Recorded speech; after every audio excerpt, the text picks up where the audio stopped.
A young mother found dead in a cemetery.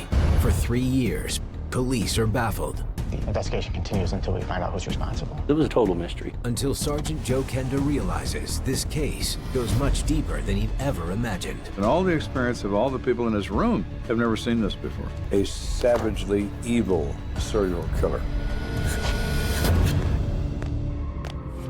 When a case becomes cold, it's the ultimate frustration. You are searching for a shadow, a ghost. But do we surrender? Absolutely not. There's one thing that never changes: murder. It's getting late, and the Uinta Gardens shopping center is looking like a ghost town. The pharmacy is the last store to lock up. The store was being closed at 9:45 by the manager, Joe, and Herlinda, who was one of the cashiers. There was snow outside, and it was cold. Is that Cynthia's car? Looks like it. Cynthia worked the cosmetic counter. What's she still doing here? Immediately, this is bad, because she checked out 45 minutes before. The lights were on, and the car was running. Cynthia? And the windshield had some ice scraped off. Where is she?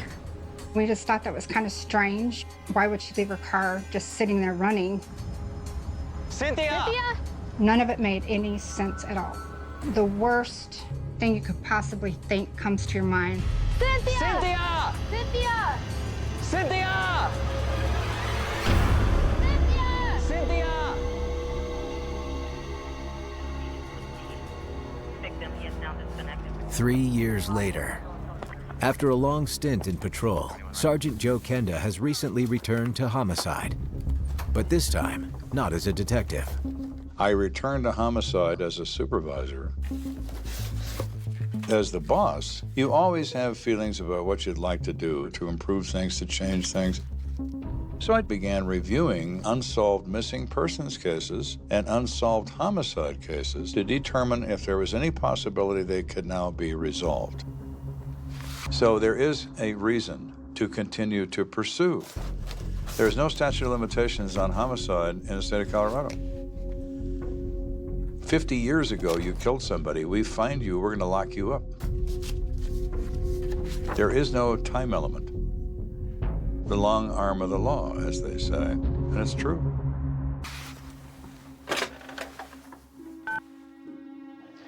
Hey, Beverly, I need to schedule a meeting. Can you contact everyone in the field and have them here by 12 o'clock sharp? Thanks. Bye.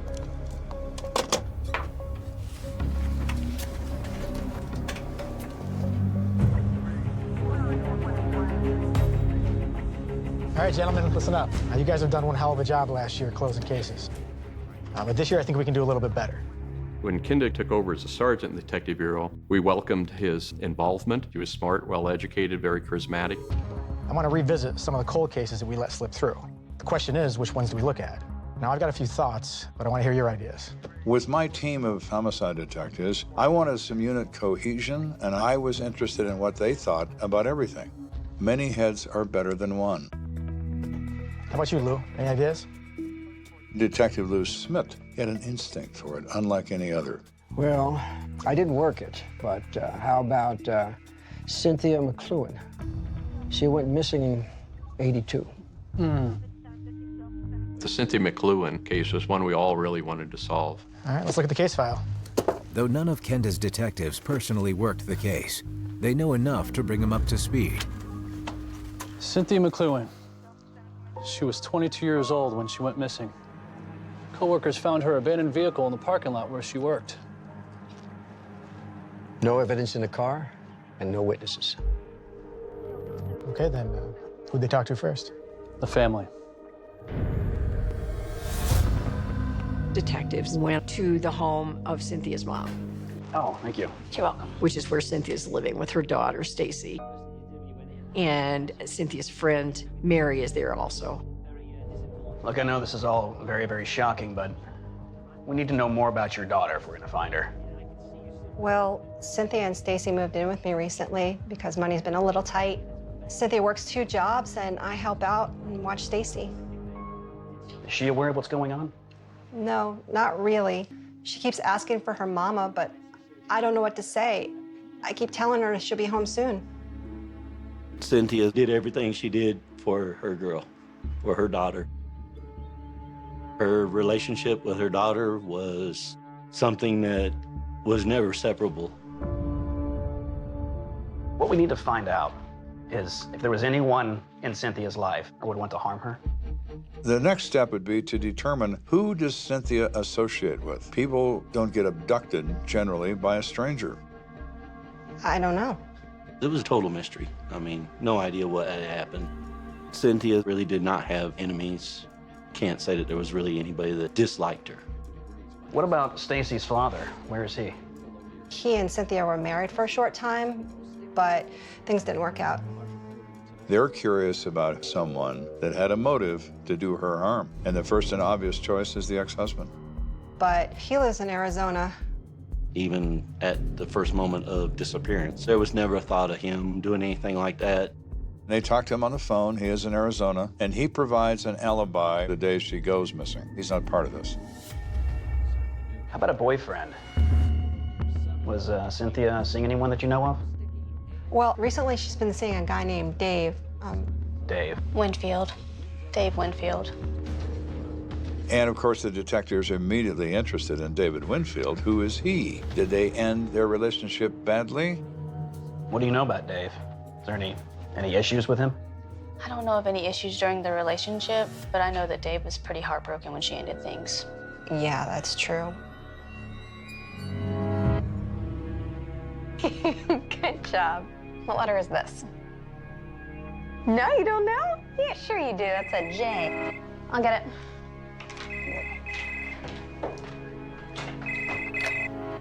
Hello? Hi, it's me. Listen, can we just talk? I love you. If we could just give it another try. Dave, we've talked about this, okay? Cynthia, No, you don't Dave. understand. I'm sorry, I gotta go. Wait.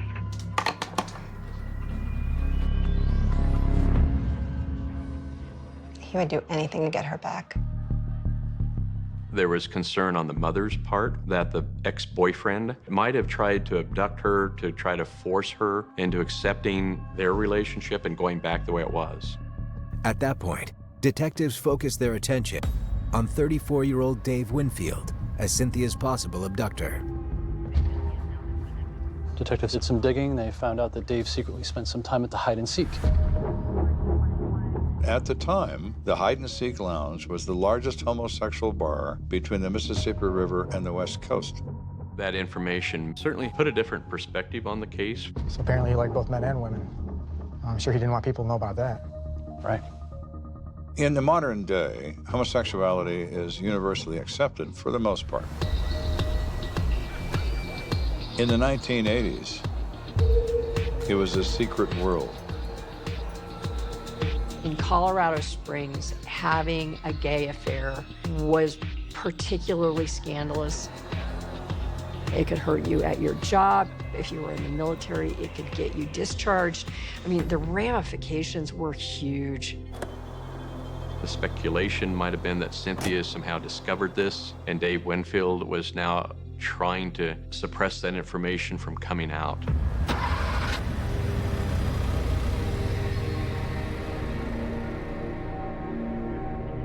And once Dave found out that we were asking around town about him, he decided to show up at the station. No kidding. Did you have anything to do with the disappearance of Cynthia?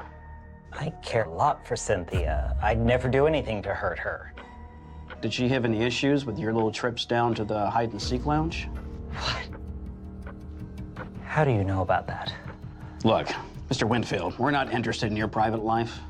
We're just trying to figure out, perhaps, would that be a problem for Cynthia if she was aware of that? No, okay? Cynthia never knew about that. Even if she did, she wouldn't tell anyone. So it gives you an insight on Cynthia. She just seemed to be a nice, trustworthy woman. You get an alibi? Yeah, it checked out. So Winfield is out. No opportunity. Okay, so what's next? It turns out that more evidence surfaced the night that Cynthia disappeared.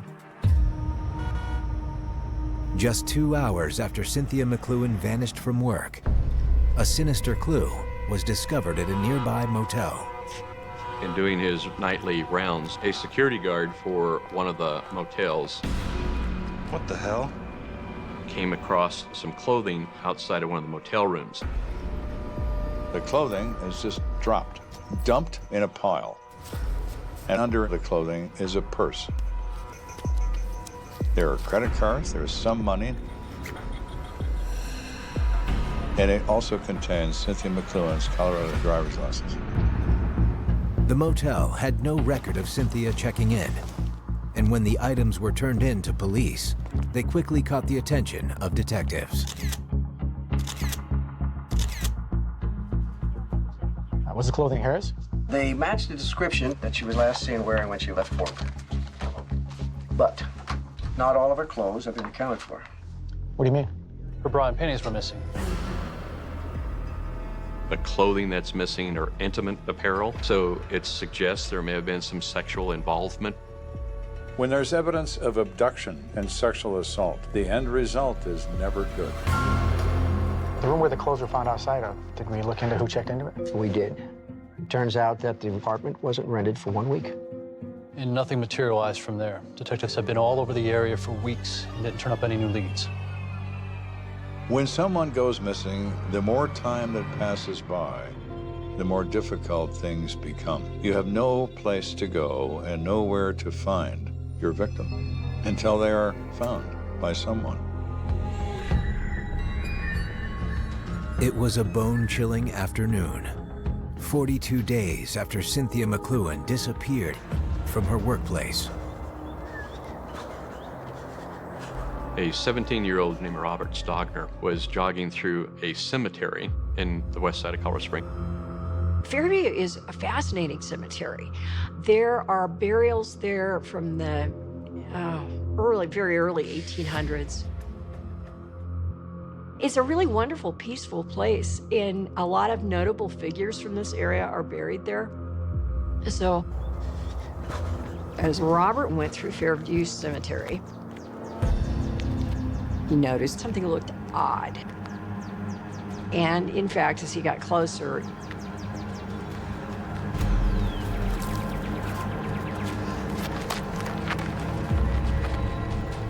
This is no longer a missing persons case. Somebody took her and killed her.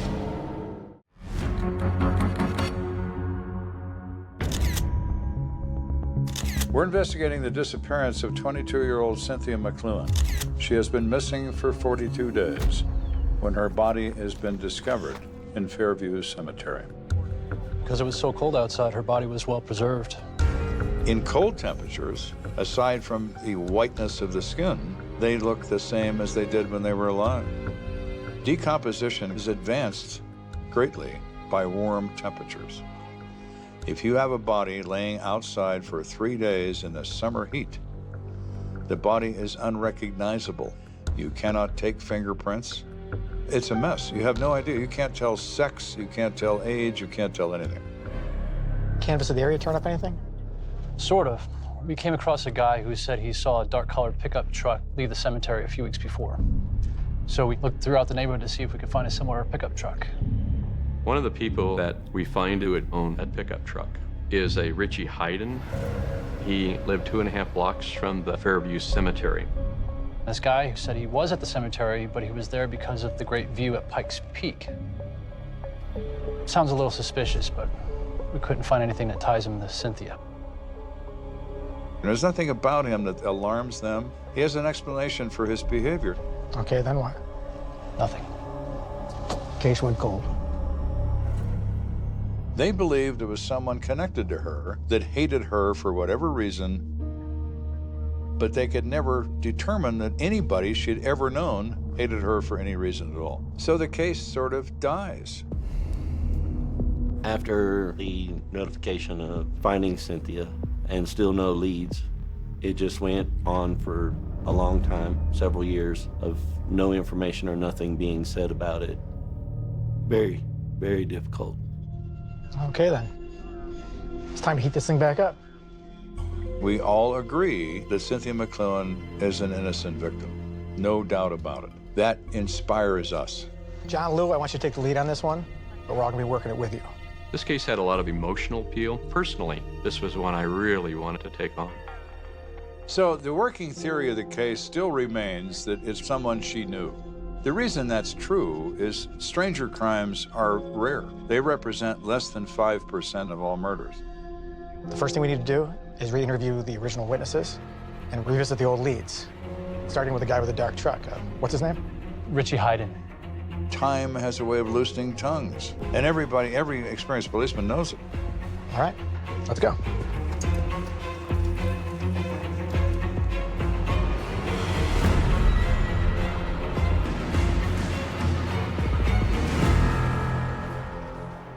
I'm thinking we should start with this guy first because he's got a record a mile long, and we're looking for... Hey. So Anderson is assigned a lead about Richie Hayden. Man, Richie Hayden has a sexual assault conviction. It's not all. Got his employment history. Take a guess at where he worked as a dishwasher in 1982. I'll be damned. Lo and behold, what does he find? During the time of the crime, he worked at the motel where the clothing was discovered. You don't have to be a mathematician to know that 2 + 2 = 4. So, Mr. Hayden, we need to have an up-close and personal with you again. We have reopened the Cynthia McCluen homicide as a cold case. During the course of that work, we have determined an individual who has some very interesting parts to his life that makes him emerge as a suspect. Kenda and his team would like to speak with 30-year-old Richie Hayden, but he no longer lives by Fairview Cemetery. In fact, he's now on parole in Wyoming. So you're saying I'm gonna have to send you to Wyoming? Maybe before we do that, we see if he's worth our time. We knew from Cynthia's autopsy that when Cynthia was sexually assaulted, her killer left behind evidence of his own blood type. So we can compare that with the blood type of a potential suspect and eliminate certain people. The next step in terms of this individual, Mr. Hayden, is to determine what is his blood type. Why don't you check with the lab and let me know what you find out? Sure. So Detective Anderson makes a call to the laboratory and says, what do you know about this guy? Tell me about his blood type. And they tell him that evidence has already been obtained because of the count of sexual assault. All right, stick out your arm, make a fist. And as it turns out, his blood type is different than that of the perpetrator of this crime. So despite his truck, despite his criminal record, despite his employment at the hotel, it's not him. Without a suspect, Kenda and his team begin retracing old steps in hopes of sprouting a new lead. And one thing we wanted to do was to go back and talk to Cynthia's close friends at the time. One of those was Mary Dodito. She had been at Nancy's house, the mother's house. Her and Cynthia were best friends. I assumed that the investigation was over. No, ma'am. The investigation continues until we find out who's responsible. Mary, we're wondering if you might remember anything that you might have forgot to mention when Cynthia first went missing. Well, there is something I probably should have said a long time ago. Well, if it's something that might help us find Cynthia's killer, I'm sure she would want us to know. There was a guy that Cynthia was dating that nobody knew about. Why was it a secret? He was married. He's married? Really? Now that's interesting. I should have said something sooner. I didn't want to say anything in front of Cynthia's mom, and at that point we were hoping she was still alive. Mary, it's okay. You got to keep in mind, this was her good friend, and so I understand why she didn't do it at that point. So who is this guy? His name's Steve Carlton. She had a second job, and he worked with her there. You finding everything okay? I am, but do you have any socks? Cynthia and Steve Carlton met because he was working as a security guard. According to Mary, he had told Cynthia that he was getting a divorce. Turned out that wasn't the case. Cynthia, I'm sorry. All right, I should have told you sooner. Yeah, you should have, you lying piece of... Now I'm the one who looks like the bad guy. Maybe I should just call your wife and see how she feels about all of this. Don't you dare, Cynthia! Sometimes married men want to protect their wife from ever finding out. Murder is one way to do it. Do you know if Steve still works at the same place? Not that I know of. I haven't seen him in a while. I just know he was in the Army. Well, you've been very helpful. Thank you for being honest with us. We'll let ourselves out. After learning of Steve Carlton, investigators reach out to Fort Carson to see if he has shown up on their radar. Active military have their own police called the CID, which stands for Criminal Investigation Division. They investigate criminal matters involving active duty military. They have a completely different set of rules as to how they can proceed with their investigations, which my friends and I were always envious of because they cut a lot of corners because they can. So they have a lot of power over these people, much more so than we have in the civilian world. So if they want him, they reach down inside of a tank downrange and pull him out of there by his nose at 1 o'clock in the morning. No questions asked, because they have that kind of authority. So we're talking to them because we know that they can tell us more about this guy than anyone else. Sergeant Steve Carlton. Where do I remember that name from? It says in '82 he put in a transfer for South Korea. Really? And what month was that? Be December. That was shortly after Cynthia's murder. So our question was he trying to distance himself from this murder? Was his request granted? No, it was denied due to poor performance on his part. He's been under investigation multiple times. And what'd he do? Sexual misconduct. Turns out this guy is accused of making obscene phone calls to various women on the base. Further, there's been someone going into the ladies' locker rooms on the post and stealing their underwear. That's bizarre. Yeah, you could say that. All of that sounds like pretty low-level stuff, but many times when you see the path of these predators, it'll start out with that low-level stuff, or that low-level stuff will be going on while bigger things are developing as well. But, you know, I had years ago a detective tell me, don't ever think that a window peeper is just a window peeper. That is usually part of a pattern of behavior that is developing. And so even though it sounds dopey, so this guy's been making nasty phone calls and stealing undies, that's cause for concern. We're gonna need to speak with Mr. Carlton as soon as possible. Think I'll make that happen?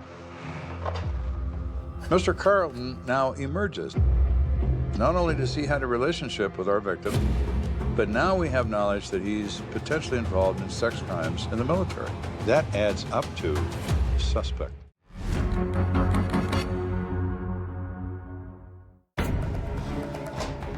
So here we have a married man who is dating Cynthia McLuhan. And he's currently under investigation for 2 minor sexual offenses. So let's go find Mr. Carlton and see what he has to say.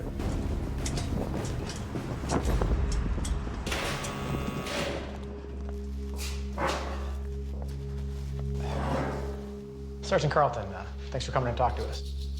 What's this about? Cynthia McLuhan.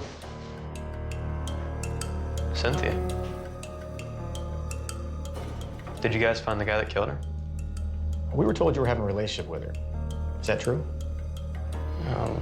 Yeah, we did.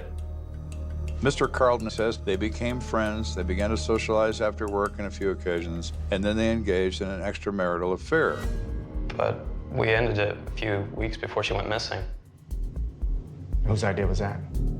Mine. Was Cynthia upset about that?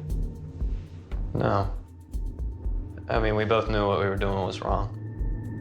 He says he finally decided to break it off because he was afraid his wife would find out. Okay. Well, we still need to know where you were the night Cynthia disappeared. I don't know. I don't remember. was like, what, 3 years ago, man? I didn't even know what was happening until I turned on the news a couple days later. Most people can't tell you what they had for breakfast the day before. So the fact that he can't remember where he was 3 years ago on a particular evening certainly isn't shocking. Does that make him guilty of anything? No. You think I killed Cynthia? We didn't say that. But you were having a secret relationship with her. And we were also made aware of some of the questionable things you did in the past. Like what? Some inappropriate acts over at Fort Carson. Oh, that's garbage. I didn't do any of that stuff. He vehemently denies both of these crimes. I didn't do it. I never called anybody. I've never been in that locker room. Look, I didn't kill Cynthia. I didn't have any reason to want to harm her. Once when I found out that she was murdered, I didn't know. She was a good person. I swear on my life, I didn't kill Cynthia. Steve Carlton claimed he really cared for her, that he wouldn't have killed her. He seemed very believable. All right, you're free to go. For now. He is just somebody that we thought was interesting, and we've just lost interest in him. With yet another suspect out of the running, the investigation begins to lose steam. Where are we now in this case? Why can't we find a legitimate suspect who has a relationship with our victim? Same dead end we hit 3 years ago. Kenda wonders, perhaps he's been going about this the wrong way. Instead of focusing on the victim, what about the crime itself? In this case, think about it. Abduction from a parking lot, rape, extreme knife violence, the way he positioned the body. I mean, it all seems pretty peculiar. Sexual criminals commit a crime in precisely the same way on every occasion. These are not isolated incidents. These people tend to commit and reoffend all the time. It's what they do. Their appetite increases for the behavior. Kenda, you saying you think this is a serial killer? Well, that's certainly a possibility. But that would mean he's done this before, or at least in the 3 years since. Let me ask you this. Have either of you been involved in a murder like this before? Because I sure haven't. Me? What if our guy doesn't have a relationship with our victim? What if our man is a transient? He is a tourist. He's here for a time and then he's gone again. And he is elsewhere doing the same thing. We've never considered it. Which means if we're gonna catch this guy, we're gonna need to start looking at similar cases outside of Colorado. Let's go. All right, listen up. Kenda and his team expand their search to a national scale. So we put together a broadcast to all law enforcement agencies in the U.S. describing our crime and asking for similar offenses or similar MOs by perpetrators in their jurisdiction, from huge departments to tiny ones. The national broadcast is out for a while, and we're not getting much results. Hey, Kenda, I think I've got something here. But all of a sudden, we do. It's from Florida. Lou Smith found a correspondence from a homicide detective in St. Petersburg, Florida, mentioning a James Lamar Rhodes. The guy's 26 years old. It says here he's raped and attempted murder of 4 different girls with a knife. He's also suspected of 2 full-blown murders. Sound familiar?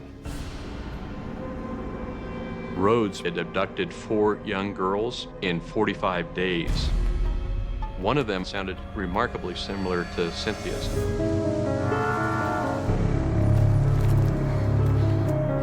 Somehow she survived and was able to identify Rose as a suspect, and the physical evidence confirmed it. He was living in Colorado Springs for approximately 60 days during the time frame that the Cynthia McLuhan case occurred.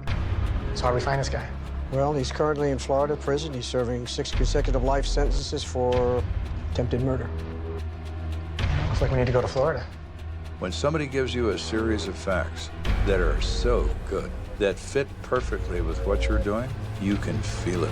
This is him in anyone's mind. That James Lamar Rhodes is our target. We need to go to Florida and have him tell us that. Well, the only way to get this sicko is to get a confession from him. You know, I'm game. I selected Detective Smith because Smith had a gift. He was the most remarkable interrogator I have ever seen. It was almost as if Lou Smith could walk into a field full of cows, and in 15 minutes, they'd be offering him free milk. All right, we need to learn as much as we can about him. Anderson, I want you to lead the research on this guy. You got it. Let's do this. It's important when a detective sits down with a suspect that you're armed with as much information as you can. While Smith is en route to Florida, Kenda's team is preparing background info to pass on to him. Can you hang on a second? So what do you got from Anderson? This guy definitely had his issues. We pulled his psychological profile from the state of Florida. It seems he grew up in a dysfunctional family. Can I call you back? Thanks, bye. James Rhodes suffered a great deal of trauma in his growing up. Watching his father beat his mother, he getting beaten up by his mother.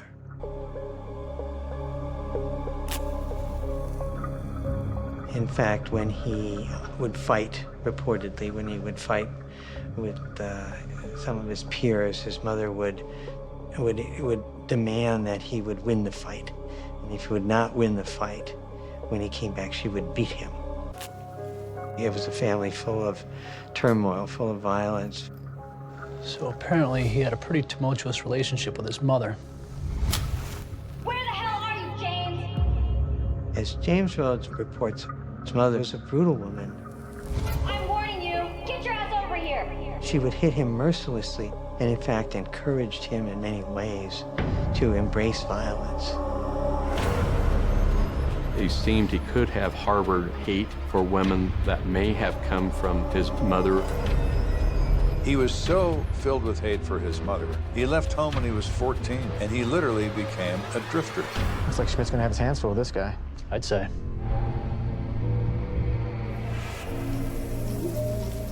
The following day, Smith arrives at Florida's Cross City Correctional Center to speak with their #1 suspect. This is Smith's opportunity to work his magic, and he is magical.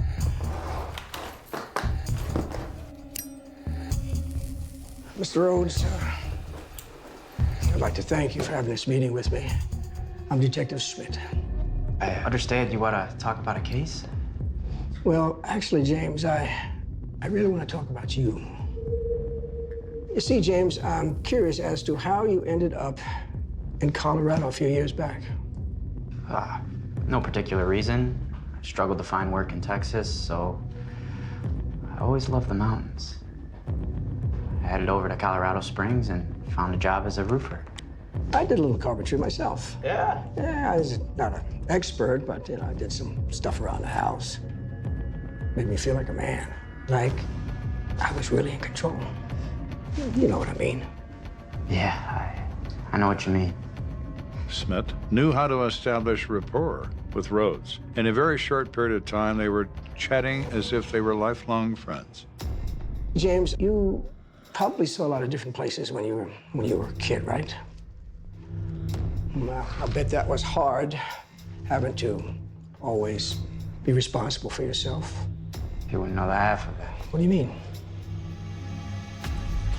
You wouldn't believe some of the things I've done in the places I've been. Hell, I'd write a book about it if they wouldn't throw me in the electric chair. All serial killers are narcissists. They like attention. And I think if it were possible, every psychopathic killer would probably write a book, because they would then have a chance to brag about what they did. And what would you write about during your stay up there in Colorado? Look, I'd tell you, but I don't want them to fry me. What if I told you that they won't? Let me make a phone call. Lou contacted the district attorney's office here, and accepting a plea of first-degree murder on the Cynthia McLuhan case was one that the district attorney was willing to go along with. Okay, James. DA says he'll take the death penalty off the table. All right, I'll tell you what happened. No. I want you to show me. Smith says, we're going to transport you back to Colorado, and I want you to walk me through this. I want you to show me what you did. All right. What the hell?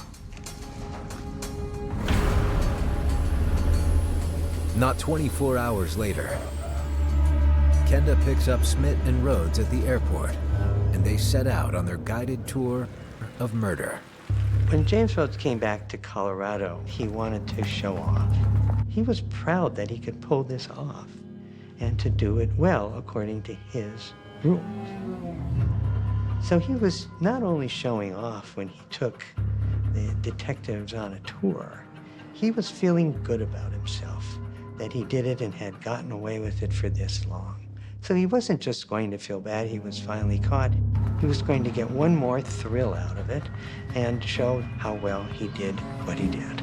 It was right here. I saw her leaving work. Something just came over me. You didn't know her? I'd never seen her before. Now let's go. He said he wound up in a cemetery, a secluded area. Right over here. This is where it was. It's weird when people confess to crimes. For some reason, they think some details are worse than others. He admits to stabbing her, but he won't talk about the head injury, as if that somehow makes this okay. Who knows? You cannot divine the reasons when a crazy person is describing something they had done as to why he doesn't say certain things. It doesn't make any sense, but nothing he says makes a lot of sense. Because Mr. Rhodes is not exactly normal. You can't expect a normal story from an abnormal person. He left her. He had her clothing in the car, and he thought he had to get rid of that. So he drove by this motel and dumps the clothing in the purse. He has a good memory, and yet he says he doesn't remember certain things, and that's nonsense. He does remember. All right, let's go. But for whatever reason, he doesn't want to say it. The state of Colorado convicts James Rhodes of first-degree murder and sentences him to life in prison. But he won't be serving that time just yet. Florida has first dibs on this guy, so he goes back to Florida to serve 6 consecutive life terms, and if he survives that, he comes to Colorado to serve yet another one. Although he's only been convicted of attempted murder in Florida, James Rhodes is suspected of killing up to 10 other young women. However, none of those cases have been proven. One of the major misconceptions about serial killers is that they are crazy. They are not crazy. They are very disturbed. Their impulses seem to reign freely in a way that's more consistent with a wild animal than a human being. He was just a monster. How can somebody do the awful things that he did and leave a little girl without her mother? Cynthia's little girl is now grown. She's had 2 daughters, and if my sister Cynthia... Then, one morning, Parker knocked on her door. He introduced himself, and with him came a sense of urgency. He showed her the photograph, the blurry image from that fateful night. Laura stared at it for a long moment, her heart racing. She recognized the diner. She could almost hear the chatter of the customers, the clink of the coffee cups, the smell of frying bacon. It all came rushing back. But the man in the background? She had no idea who he was. Laura had been waiting for this moment, though she didn't know if she was ready for the reality of it. She nodded. This was it. This was what she had waited for. But she couldn't help but wonder, could this really be the end of the mystery? Or was it just the beginning of something far darker? As Parker dug deeper into the case, the pieces slowly began to fall into place. But there was one thing that he hadn't expected. The man in the photograph was not just a random diner-goer. He was someone from the past, someone with a connection to Ellie, someone whose name hadn't been mentioned in years, a man who had disappeared just like Ellie. The more Parker uncovered, the clearer it became. This wasn't just a case of a missing person. It wasn't just a cold case, it was a case of hidden secrets, a case that had remained unsolved for decades because no one had known where to look. But now everything was coming to light. Parker's pulse quickened as he pieced together the final moments before Ellie disappeared. She had been talking to someone sitting at the counter. A man who had come into the diner just before she vanished. His name? Jack Harper. But Jack Harper wasn't just a stranger. He was someone from the town's past, a former gang member who had disappeared from town under mysterious circumstances along with his criminal associates. The last anyone had heard, he'd left the area, disappeared into the night. But now, Parker was certain. Jack Harper had been there that night. And he was the key to unraveling the entire case. But why had no one ever connected him to the case before? Why had he never been a suspect? The answers were waiting, hidden in the shadows of the town's dark history. And Parker was about to bring them into the light. The town, once quiet and untouched by scandal, now seemed to breathe with tension. The whispers grew louder, filling the air like a heavy fog. Detective Parker knew he had a lead, but the realization that this lead could unravel the very fabric of the case brought with it a sense of unease. Jack Harper was not a stranger, not in this town. He had deep roots, connections that stretched back years. It wasn't just about finding Ellie anymore. It was about confronting the darkness that had been hidden here for decades. Parker stood at the edge of town, looking out at the rolling hills in the distance. He could almost hear the distant echoes of laughter, the carefree voices of children playing in the streets before the incident. But all of that had changed. The town had been scarred by the unsolved disappearance of Ellie Monroe. And as he stared out, Parker couldn't shake the feeling that this town, this very place, was more involved in the mystery than anyone had realized. He returned to his office late that night, the glow of the desk lamp illuminating his face as he pored over every piece of evidence he had collected.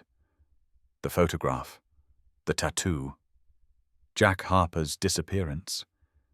It all seemed too perfect, too connected. And yet the case files had failed to mention him in any meaningful way. For all these years, no one had even considered him a suspect. There was something more to this, Parker realized. Something hidden just beneath the surface, something that had been deliberately ignored. He needed to speak to the people who had known Jack Harper, the ones who had been close to him before he vanished. The first stop was the local bar. It was still open, the low hum of conversation drifting from the cracked windows. Parker pushed the door open, stepping inside as the familiar scent of stale beer and cigarette smoke hit him. The bartender looked up, his eyes narrowing when he saw the detective. "You still digging into that old case, Parker?" the bartender asked, wiping a glass with a rag. Parker nodded, not bothering with pleasantries. "I need to talk to you about Jack Harper." The bartender froze, his hand pausing mid-air as he set the glass down. "What do you want to know about him?" "I'm trying to piece together what happened the night Ellie Monroe disappeared. Jack Harper was in town then, wasn't he?" The bartender's face grew tight, his eyes darting around the bar as if expecting someone to overhear. He leaned closer, lowering his voice. "Harper wasn't the kind of guy you ask about, Parker. He had connections. Bad ones. The kind of connections that could ruin a person. And he was tied up in things. Things that most people never knew." Parker's interest piqued. "What do you mean? What things?" The bartender hesitated for a long moment before speaking again, his voice barely a whisper. "People think Harper just disappeared, that he left the town and went underground. But what if he didn't? What if he was silenced? What if he never left at all?" Parker's stomach churned as the words sank in. Silenced? The thought was chilling. It suggested something much darker than he had imagined. And what had Ellie Monroe's disappearance really been? Was she just a random victim, or had her involvement been part of something far more sinister? As the bartender finished cleaning his glasses, he spoke again, his voice heavy with regret. "You need to talk to Jim. Jim Peterson. He was Harper's friend. Close one. He knows more than anyone about what went on back then. But be careful, Parker. Some things are better left in the past. The name struck Parker like a hammer to the chest. Jim Peterson was someone he knew. He was a former detective, now retired. Parker had worked under him when he first joined the force. Jim was a hard man, someone who never let his guard down. But if anyone had answers, it would be Jim. The next morning, Parker made his way to Jim's house on the outskirts of town. The sun had barely risen, and the chill in the air still hung heavy with the remnants of the night. Jim's house sat at the edge of a small grove of trees, the windows dim and lifeless, as if the house itself was trying to forget what it had seen. Parker knocked, the sound echoing against the wood. It took a few moments before Jim appeared, his face as weathered as Parker remembered, but his eyes, they were the eyes of a man who had seen too much. "Parker!" Jim greeted him gruffly, his voice rough with age. "What brings you here?" "I need to talk to you about Jack Harper," Parker said, his words steady, but the weight of them was clear. Jim's eyes flickered with something between recognition and wariness. He stepped aside, allowing Parker to enter. Inside, the house was quiet, every surface coated with a layer of dust. Old photographs lined the walls, some of them faded, others cracked with age. They sat at the kitchen table, the silence stretching between them before Parker spoke again. "You knew Jack well, didn't you? Back in the day." Jim didn't answer right away. Instead, he took a long drink from his coffee cup, his hands shaking slightly. "I knew him better than most," Jim muttered. "He was one of those guys who could charm anyone. But he was always involved in something shady. I warned him, but he didn't listen." Parker leaned forward.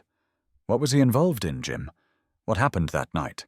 Was he connected to Ellie Monroe's disappearance?" Jim's face hardened, his eyes narrowing as the weight of the question settled in. "You're asking the right question, but you don't want to know the answer." Parker felt a chill run through him. The words were simple, but they were filled with the kind of unspoken terror that could break a man. "Ellie wasn't just another missing person," Jim finally said. "She got too close. She saw something she wasn't supposed to see, and that was the end of her." "Saw what?" Parker pressed, his voice a mixture of urgency and dread. Jim stood up abruptly, pacing the room. "Jack wasn't just some petty thief, Parker.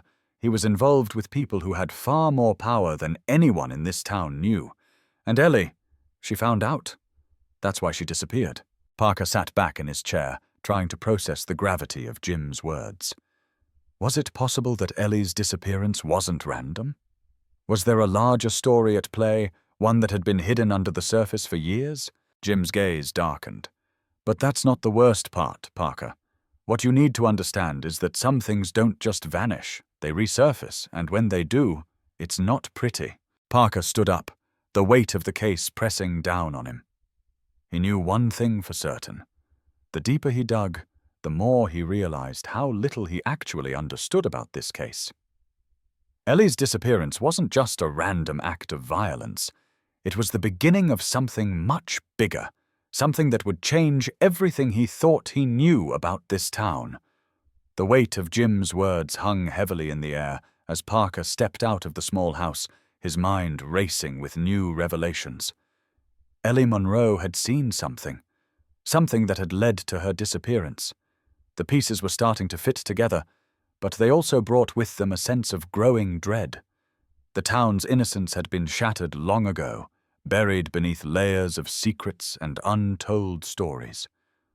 But now, as Parker walked down the quiet street, he couldn't escape the feeling that he was about to uncover something far darker than he had ever imagined. The next step was clear.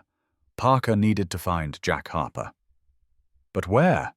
If Jim was right, and Jack had gone into hiding, it wouldn't be easy to track him down. Yet the tattoo, the photograph, and now Jim's cryptic warnings, they all pointed in the same direction. There was one place Jack Harper might have gone to ground. One place where people like him went when they didn't want to be found. Parker didn't waste any time. He knew he couldn't do this alone. He called in a few favors, reaching out to contacts from the past who might have information. The first call led him to an old informant, a man who had once been a part of the criminal underground in town. He was living under a new name now, a quiet life. But when Parker mentioned Jack Harper, the phone line went silent for a moment. "Jack Harper," the voice on the other end finally said, the shock evident. "I thought he was gone, long gone. But if you're asking, he's still in the system. Last I heard, he was connected to a group out of state, dealing with things that, well, you don't want to get involved in." Parker's heart raced. He had suspected as much. This wasn't just a missing person case. This was about something bigger, something far more dangerous than a simple disappearance. Jack Harper wasn't just a man on the run. He was a man with ties, connections that stretched far beyond the small town Parker thought he knew. The informant gave Parker the name of a city a few hours away, a place where Harper had once been known to frequent. Parker's instincts told him this was the break he had been waiting for. He needed to go there, to follow the trail. But he had to be careful. This wasn't just about solving a cold case anymore. It was about exposing a criminal network, one that had been hidden in plain sight. The drive felt longer than it was. Every mile Parker covered only deepened the sense of uncertainty that weighed on his chest. Was he getting closer to the truth? Or was he walking into a trap? Every turn seemed to lead him into darker corners of the story, corners where people didn't want to be found, and secrets were buried deep. When he arrived, the city was alive with movement, its streets bustling with traffic and pedestrians. But Parker felt a sense of isolation. He wasn't just a detective anymore. He was a man stepping into a world of shadows, a world that had evaded the law for years. Parker checked into a hotel, his every move deliberate. He couldn't afford to slip up. The first thing he did was locate the address the informant had given him. It was an unassuming building in the heart of the city, hidden in plain sight among the dilapidated storefronts. Parker parked a block away, his mind racing with thoughts of what might lie inside. Inside the building, the air was thick with tension. A dimly lit corridor led to an old office that looked like it hadn't been touched in years. A faded sign on the door read, "Harper Enterprises." The name felt absurd, but Parker knew better. This was just another layer of the illusion, another piece of the puzzle.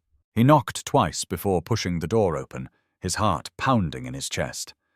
The office was empty, save for a desk littered with old papers and files. But something caught his eye. A small photograph, tucked behind a stack of forgotten documents, showing a group of men. Jack Harper was in the middle, his face clear as day, but something about the picture sent a chill down Parker's spine. The men surrounding Harper were not just thugs. They were well-dressed, clean-cut, businessmen, corporate types. It was a world Parker had never imagined Harper being a part of. The more he searched the office, the more unsettling the discoveries became. There were files on people from the town, including Ellie Monroe. Notes that indicated someone had been keeping track of her every move, watching her long before she disappeared.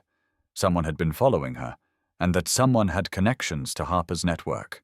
Parker's thoughts were interrupted by a creak behind him. He spun around, but there was no one there.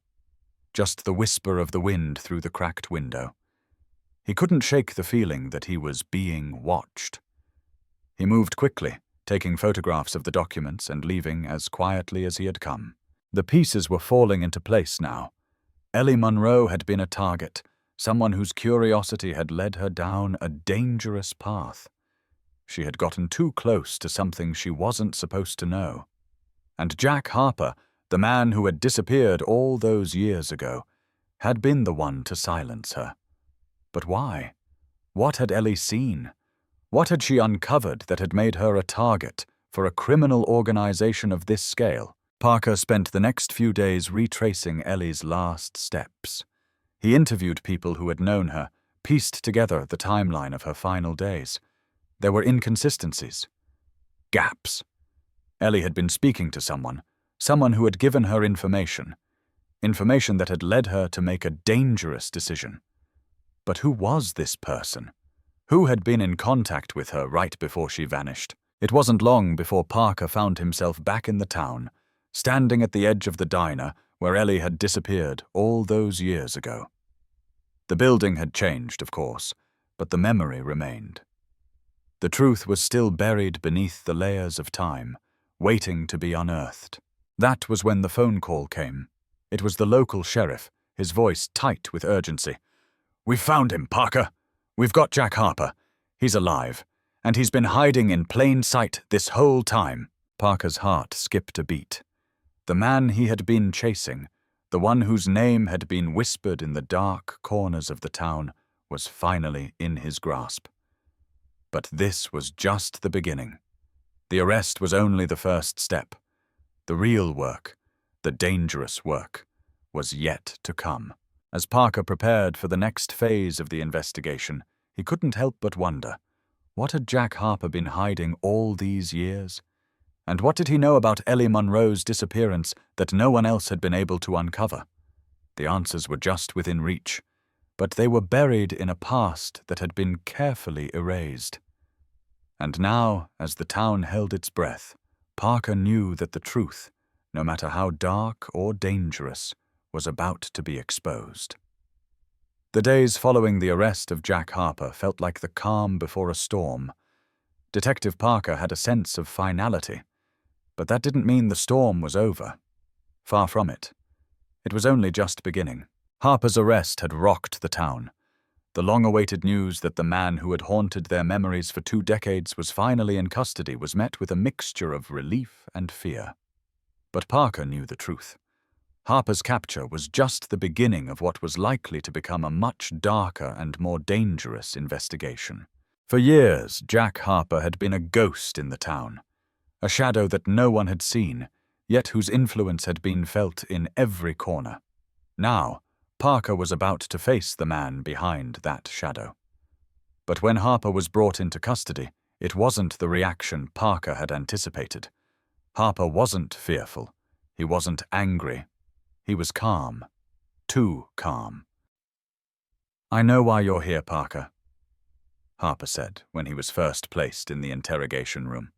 His voice was steady, but there was something chilling about the way he spoke. "But you don't know the whole story. You never did." Parker sat across from him, staring at the man who had been the center of this case for so many years. "What story, Harper?" he asked, his voice low and steady. "What are you hiding?" Harper leaned back in his chair, his gaze unwavering. "It's not about me, Parker.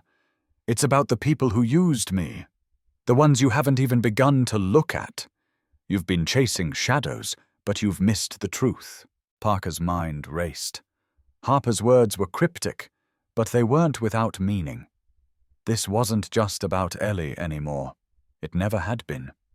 There was something much larger, something more dangerous, lurking beneath the surface, something that had been buried in the town's past, hidden away like a dark secret that no one dared to confront. "You know, I thought for a long time that I was untouchable," Harper continued, his voice tinged with a strange mixture of bitterness and resignation. "But I wasn't. None of us were. We were all just puppets in someone else's game." Parker leaned forward. "Who, Harper? Who were you working for?" Harper's lips curled into a faint smile. "You'll figure it out, Parker. You're close. But there's one thing you'll need to understand.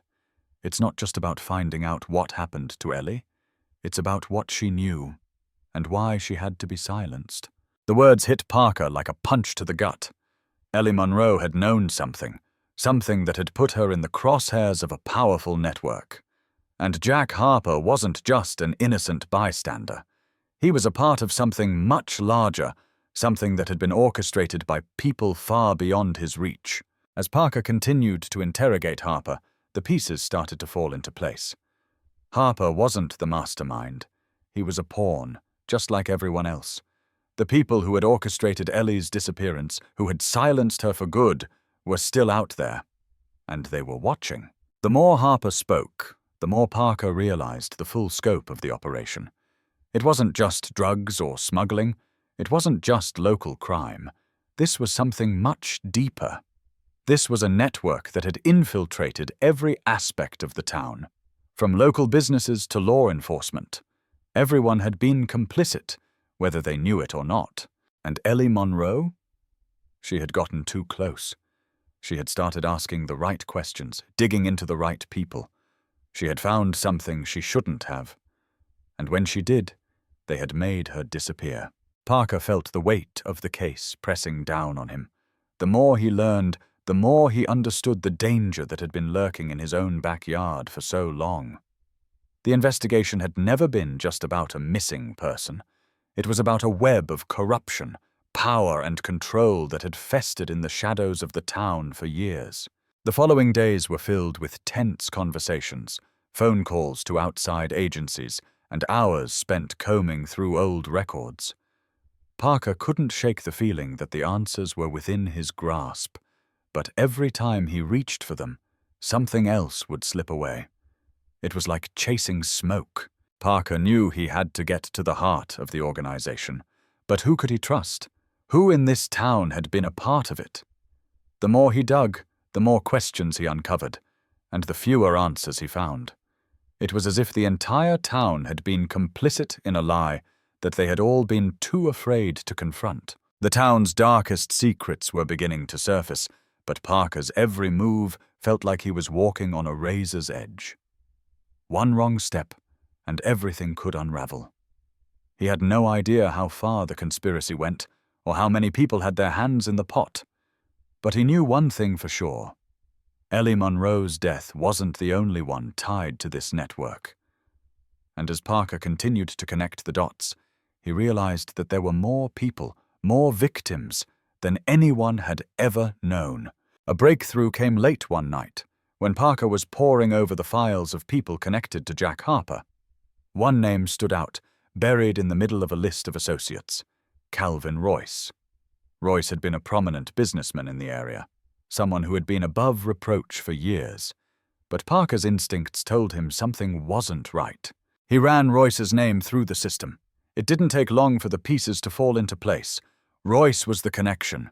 He was the one pulling the strings, the one who had been using Jack Harper and others to build his empire, using the town as his personal playground.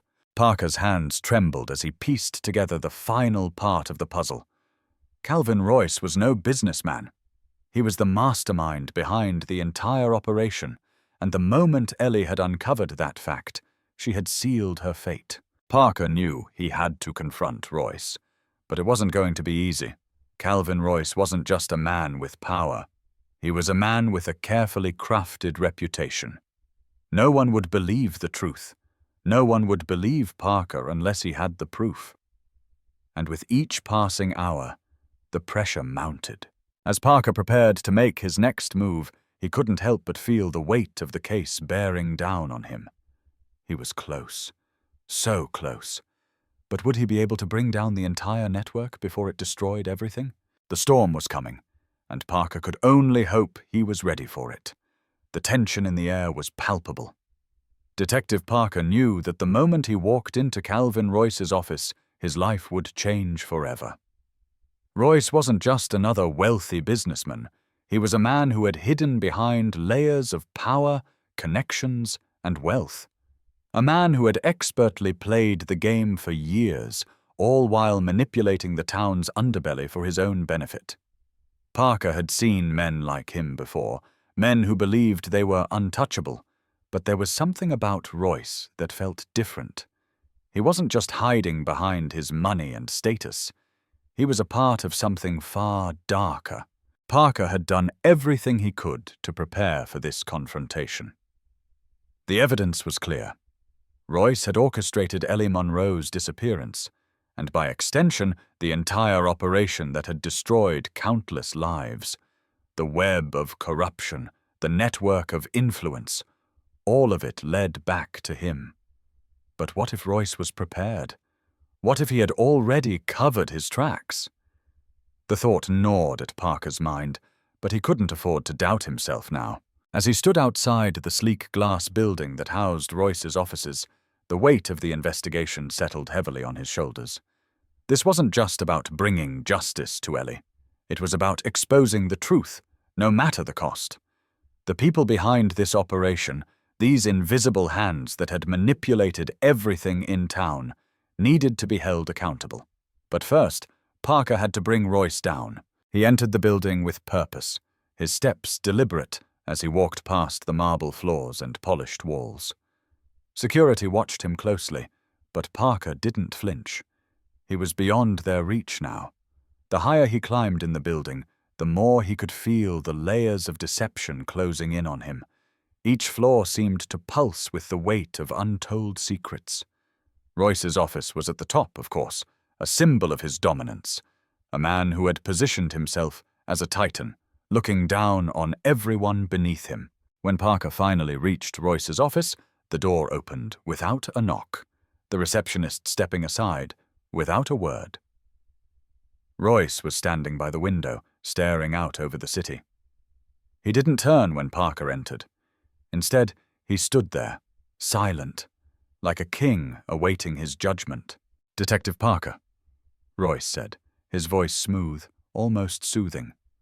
"I've been expecting you." The casualness of his tone was unsettling.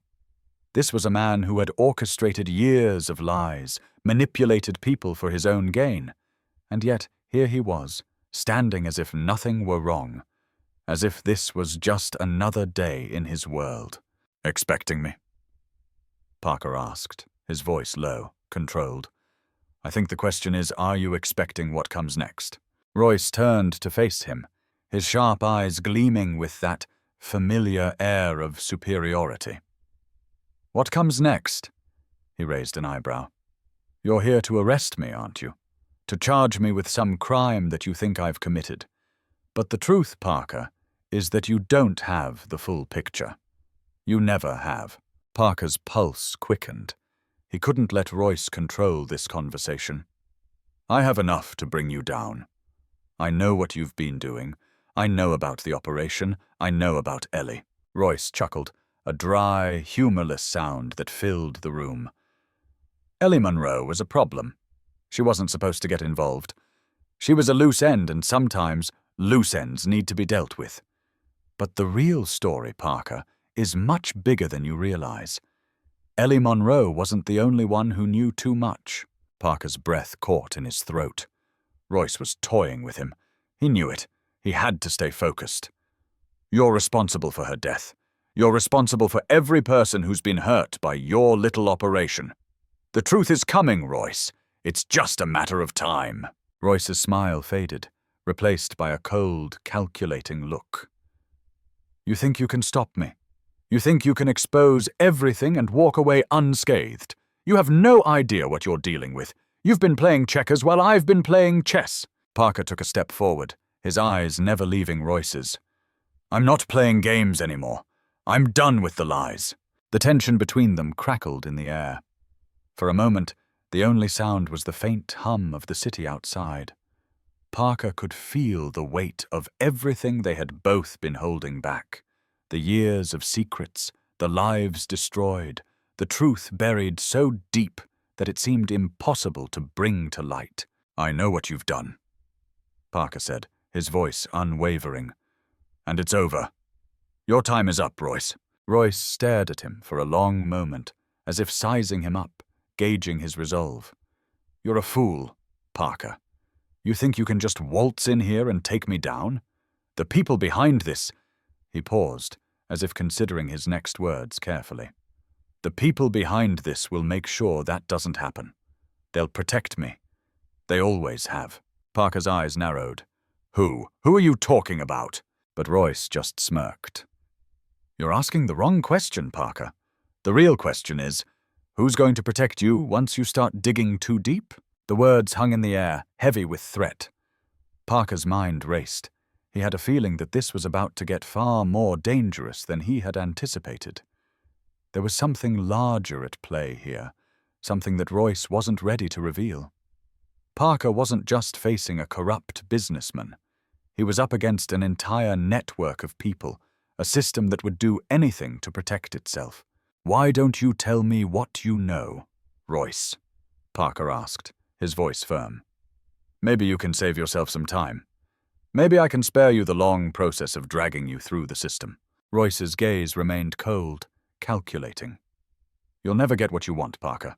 You think you've won, but this is just the beginning." Parker's stomach twisted with the realization. Royce wasn't just afraid of being arrested. He was afraid of something much worse. Something Parker hadn't even begun to understand. The network, the people Royce was protecting, were far more dangerous than he had imagined. And if they knew that Parker was getting too close to the truth, it wouldn't just be his career on the line, it would be his life. But Parker couldn't stop now. He had come too far. Ellie deserved justice, and even if it meant going up against an entire criminal empire, Parker would not back down. As he left Royce's office, the weight of his next steps loomed over him. He needed to gather his team. He needed to prepare for what was coming. The war wasn't over. It was just beginning. Parker couldn't shake the feeling that the walls were closing in. Every step he took, every conversation he had, seemed to lead him deeper into a maze of lies, corruption, and threats that were far bigger than anything he had anticipated. The town he had always thought he knew, the people he had trusted, had been part of a much darker world, one that had been operating right under his nose for decades. And now, with Calvin Royce's cryptic words echoing in his mind, Parker was more certain than ever that the real battle was just beginning. He spent the next few days going over the case again, retracing every lead, every step of the investigation. But with each passing hour, he realized that he was dealing with something far more complex than just a cold case. Ellie Monroe's disappearance wasn't an isolated incident. It wasn't just about one woman's tragic fate.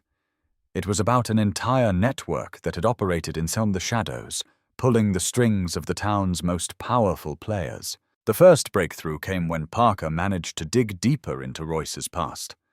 Royce had always kept his personal life a secret, but Parker's persistence paid off. He discovered that Royce had extensive ties to several well-known figures in the city: politicians, businessmen, and law enforcement officers. The more Parker uncovered, the clearer it became. Royce wasn't just a local thug with a few connections. He was the head of a much larger operation, and Ellie Monroe had unwittingly uncovered it all. Parker knew that he had to act quickly. Every minute he spent in the dark was another minute that gave Royce and his network a chance to cover their tracks. The more he dug, the more danger he found. People had been murdered, silenced, or disappeared for far less. But Parker couldn't let that stop him. He had to keep pushing forward. For Ellie, for all the victims who had been swallowed by this network, and for the truth. That night, as he sat in his office, the phone rang. The voice on the other end was unfamiliar, but the message was clear.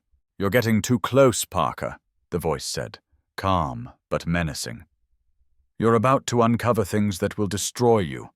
If you know what's good for you, you'll stop now. Walk away while you still can." Parker's grip tightened on the phone. This wasn't a warning. It was a threat. And it wasn't coming from someone who was simply trying to intimidate him.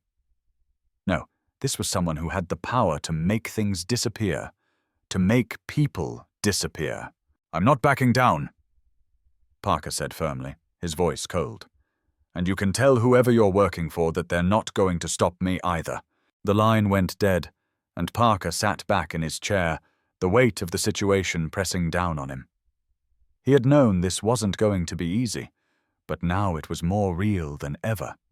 The people behind this, the ones Royce had been protecting, were powerful, dangerous, and they weren't going to let a small-town detective uncover their secrets without a fight. The next few days were filled with tense, anxious moments as Parker worked to connect the final pieces of the puzzle. He brought in his team, people he trusted, but even they were on edge. They knew they were walking into uncharted territory, and Parker could sense their growing fear. It wasn't just the case that was dangerous anymore. It was them. Everyone involved in the investigation was at risk, and there was no turning back. Parker spent hours combing through old records, retracing Ellie's final days, and trying to piece together the network she had stumbled into. It wasn't just about finding Royce anymore. It was about finding everyone connected to him. The deeper he dug, the darker it became. There were whispers of a shadow organization, a criminal syndicate that spanned multiple states. People had been sacrificed, lives had been destroyed, all to protect this one network of power and corruption. And Ellie had been at the heart of it all. She had been too curious, too determined to uncover the truth. It wasn't just the town that had been hiding secrets, it was everyone. The entire system had been complicit, turning a blind eye to the manipulation, the money, and the power that controlled their every move. The more Parker learned, the more he realized how much danger he was in. He was chasing ghosts, trying to uncover a world that existed in the shadows. People who had been in power for so long weren't going to let some detective expose their empire without a fight. And now, Parker was being pulled into a web of deceit that stretched further than he ever thought possible. Then came the breaking point. Parker received a call early one morning. A call that changed everything. A witness had come forward, someone who had been too afraid to speak before. They had seen something the night Ellie disappeared. Something that Parker had missed. The witness was someone from the town, someone who had worked closely with Royce's operations. Their story was chilling. They described a meeting between Royce and several other figures from the town, men who had held positions of power, men who had kept the town in their grip for years. The meeting had taken place in the back of the diner, the very place where Ellie had been last seen. According to the witness, Ellie had been in the diner that night, talking to one of the men. But it wasn't just a casual conversation. She had gotten too close. She had asked too many questions. She had learned too much. And that night, Royce had made a decision. Ellie would never leave the diner alive. Parker's blood ran cold as he processed the information. The witness went on to describe the moment the decision was made. It was swift, efficient. Ellie had been dragged into the back of a van, and that was the last anyone had seen of her. But it wasn't just a random act of violence. It was a calculated move, part of a larger plan to keep the network's secrets buried. Parker's heart pounded in his chest. This wasn't just about uncovering the truth. It was about surviving it. He had crossed a line and there was no going back. But he had to keep going. He couldn't let Ellie's death be in vain. The town needed to know the truth. The people needed to see the monster hiding in plain sight. But as he prepared to confront the people behind this, Parker felt an eerie calm settle over him. This was no longer just about solving a case. It was about exposing a hidden world that had operated in darkness for too long. The storm was coming, and Parker had no idea just how far it would go. He gathered his team, ready for the final confrontation. They had come too far to back down now.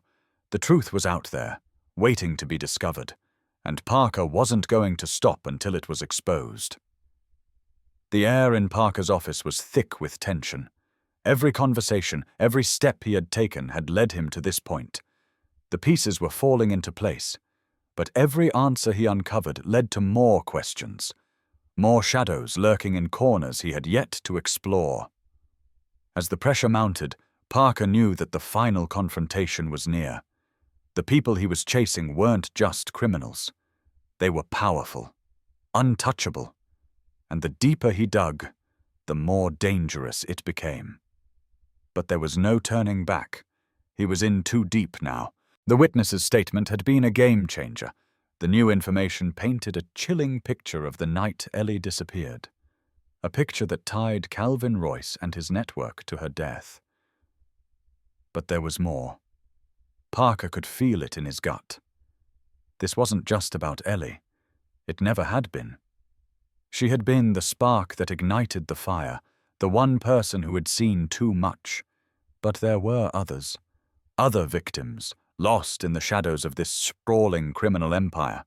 And if he didn't act soon, he might never uncover the truth. Parker gathered his team, but as they sat around the table, his mind raced. He knew they had to move quickly, but the more he thought about it, the more he realized just how little they knew. The people behind this operation were playing a much bigger game than anyone had realized. Royce wasn't just a businessman, he was a key player in a criminal syndicate that had been hiding in plain sight. And the network stretched far beyond the town. Parker wasn't just going up against Royce now. He was going up against a force that could destroy everything he had worked for. The witness had told Parker that Royce had a partner, someone even more dangerous, someone whose name was never spoken in the open, a ghost in the machine, and now it was time to find him. Parker went through the files again, looking for any connection he might have missed. There were names, but none of them seemed to connect to the shadowy figure the witness had described. This man, this ghost, was someone who had remained hidden for years, pulling the strings behind the scenes. The witness had described him as being calm, cold, with a ruthless ambition that extended far beyond the borders of the town. And then Parker saw it. A name buried in the margins of an old report. A name he had skimmed over years ago, dismissing it as irrelevant. But now it stood out like a flashing red light in the middle of the case. Eric Foster. A name from the past, tied to Royce's early days in the business. A name Parker had never given much thought to. But now, it was the key. Foster had been connected to several unsolved crimes in the area, but he had always managed to slip under the radar. No one had ever managed to pin anything on him. And now, Parker understood why. He was the ghost. The man behind the curtain. Parker spent the next few days tracking down any information he could find on Foster. It wasn't easy. The man was as elusive as they come, leaving behind no paper trail, no sign of his whereabouts. But as Parker dug deeper, he started to uncover a disturbing pattern. Foster wasn't just hiding. He was orchestrating, and his influence stretched far beyond the town. His operations were global, reaching into various industries, legitimate and illicit. It was a network so vast, so far-reaching, that Parker realized he was looking at something much bigger than a cold case. This was an international criminal syndicate, a web of power, money, and corruption that had manipulated the lives of countless people. Parker knew that to bring this down, he needed more than just evidence. He needed a way to get to Foster. He needed leverage, and the more he thought about it, the more he realized that the only way to expose the network was to get to Foster directly. But how? How could he reach someone who had operated in the shadows for so long, someone who had never been caught, who had never left a trace? The answer came when he revisited the diner, the scene of Ellie's last moments. It had been more than just a place where she'd been seen. It had been the starting point for everything. The network had used the diner as a meeting place, a place to gather information, to discuss business. And it was there that Parker believed he would find the final clue. He went back to the diner, this time with a different purpose. The familiar faces that greeted him seemed oblivious to the fact that the place had been at the heart of a much larger conspiracy. Parker moved through the diner like a man possessed, his eyes scanning the room for anything out of place. It wasn't long before he found it. In a dusty corner, hidden beneath a stack of old menus, was a ledger. A small, inconspicuous book that seemed to have been forgotten over the years. But it wasn't just any ledger. It was a record of transactions, names, dates, and locations, all tied to the very people Parker had been investigating. He flipped through the pages, his eyes widening as he recognized the names. Some were familiar, associates of Jack Harper, people Parker had come across during the investigation. But others were new, names that had never surfaced before. And at the bottom of the page, scrawled in faded ink, was a note. Meet at the docks. Midnight. Parker's heart raced. This was it. This was the break he needed. Foster, the man behind everything, was meeting with someone at the docks. The clock was ticking. Parker had no time to waste. He called his team, briefing them on the situation. They had to move fast. They couldn't afford to let this slip through their fingers. Parker knew that once they reached the docks, they would be walking into the lion's den. But he was ready. He had come too far to back down now. The docks were a different world. The sound of the water slapping against the wooden posts, the faint smell of salt in the air, and the flickering lights in the distance created an eerie atmosphere. Parker's nerves were on edge as he approached the location from the ledger. The shadows were long, the night thick with uncertainty. But Parker didn't hesitate. He knew that whatever happened next, this was the moment that could change everything. As they neared the meeting point, Parker motioned for his team to spread out. The tension was palpable. Every step they took seemed to echo in the silence. And then, in the distance, Parker saw them. Figures moving in the dark, barely visible, their faces obscured by the shadows. But one of them stood out. A tall man, dressed in black with a confident stride. It was Foster. He was here. Parker's pulse quickened. This was it. The confrontation he had been waiting for. But as he stepped closer, he realized something else. The people meeting with Foster weren't just associates. They were armed. It was a trap Parker had walked straight into. The moment Parker spotted Foster, everything fell into place. Yet it all seemed to unravel at the same time. The dock was eerily quiet, save for the occasional creaking of wood as the boats swayed gently against the posts. But tonight, it wasn't the sound of the water that made Parker's pulse race. It was the realization that he had walked right into a trap. Foster stood with his back to the dim streetlight, flanked by two other men, their figures obscured by shadows.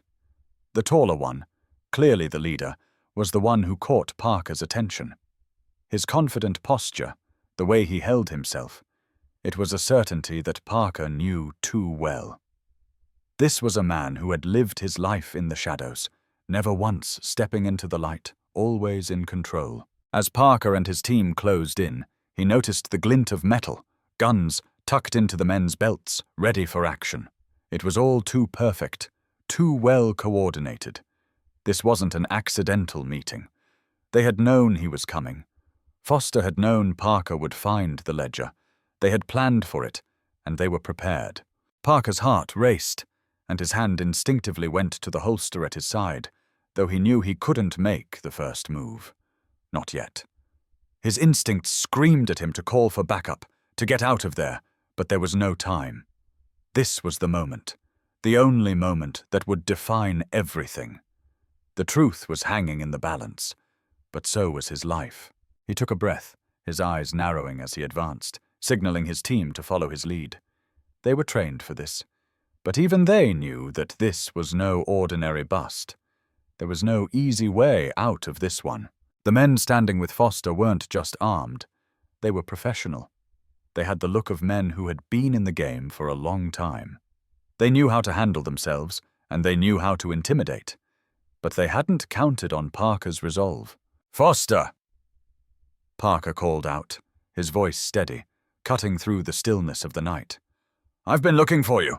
Foster didn't flinch. His eyes remained locked on Parker as if sizing him up, weighing his next move. "Parker," Foster said with a smirk, "you should have stayed out of this. You have no idea who you're dealing with." "I know exactly who I'm dealing with," Parker replied, his voice hard, unwavering. "And I'm here to end it." The wind stirred around them, the only sound other than the muffled voices from the shadows. Parker's team was close, but the tension in the air was thick. Foster glanced at his men, a subtle movement that sent a ripple of unease through Parker's body. This was no casual meeting. This was the final standoff. "You think you're going to take me down?" Foster chuckled, a low, mocking sound that echoed in the silence. "You're a fool, Parker. This isn't just about me. It's about all of them. All the people behind this. And they don't make mistakes. You're just a small piece in a much bigger game." Parker stepped forward, his jaw tight. "You're not going to get away with it, Foster. Not this time. The town is about to find out who you really are. Foster's expression darkened, and for a moment there was a flicker of something. Fear, anger. It was gone as quickly as it came. You don't understand, do you, Parker? The game is bigger than you, bigger than anyone you know. And then it hit Parker. The realization that this wasn't just about Ellie Monroe, it wasn't just about a few missing people. This was part of something far larger, an underground world of organized crime, of people whose names Parker had never even heard of. But those people were powerful, far more powerful than Parker could have imagined. This wasn't just about exposing corruption. This was about exposing an entire criminal empire. The ground seemed to shift beneath Parker's feet. As he stood there, facing Foster and his men, the full weight of the truth crashed down on him. He wasn't just fighting for justice for Ellie, he was fighting to take down an empire that had been built on blood and lies. Foster took a step toward him, his movements deliberate, controlled. You think you're the hero in this story, Parker. You're not. You're just the man who opened the door. The people you're up against? They don't play by the rules. They never have. Parker's mind raced. He had to act fast. He had to get Foster to talk, to say something that would tie him to the network. Something that would expose the full scale of what had been happening behind the scenes. Who's behind this, Foster? Parker demanded, his voice cold. Who are you really working for? Who else is involved? For the first time, Foster hesitated. His eyes flickered to his men, then back to Parker. The moment was small, but it was enough. It was a crack in his facade. The question wasn't just about getting a confession, it was about breaking him, getting him to reveal the truth. But as the seconds ticked by, the silence stretched on, thick and suffocating. Then it happened. One of Foster's men made a move, a quick motion, the sound of a gun being drawn. The air shattered with the sharp crack of a gunshot. Everything seemed to slow. Parker's heart skipped a beat as he instinctively ducked. The shot missed, but just barely. It was chaos in an instant. His team sprang into action, pulling out their own weapons and taking cover behind nearby crates. The night erupted in gunfire, the sharp staccato ringing through the docks. Parker's mind went into overdrive as he drew his gun, scanning for targets. The men with Foster were trained, professional. But Parker wasn't alone. He wasn't going down without a fight. The next few minutes were a blur of movement. The dock became a battleground, the sound of gunfire mixing with shouts and the crash of metal against concrete. Parker's instincts kicked in as he moved swiftly, dodging behind cover, returning fire when necessary. Every move felt calculated, every shot fired in perfect sync with his team. They were trained for this, but even the best couldn't always predict the chaos of an ambush. Then, through the smoke and confusion, Parker saw him. Foster. He was moving toward the edge of the dock, trying to make his escape. But Parker couldn't let him get away. Not now. Not after everything they had uncovered. Parker's feet moved faster, adrenaline pumping through his veins. He broke from cover, closing the distance between them.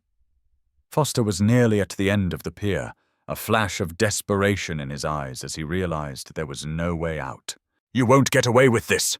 Parker shouted, his voice a mix of anger and determination. Foster turned, a gun in his hand, but before he could raise it, Parker was on him. He tackled Foster to the ground, knocking the weapon from his hand.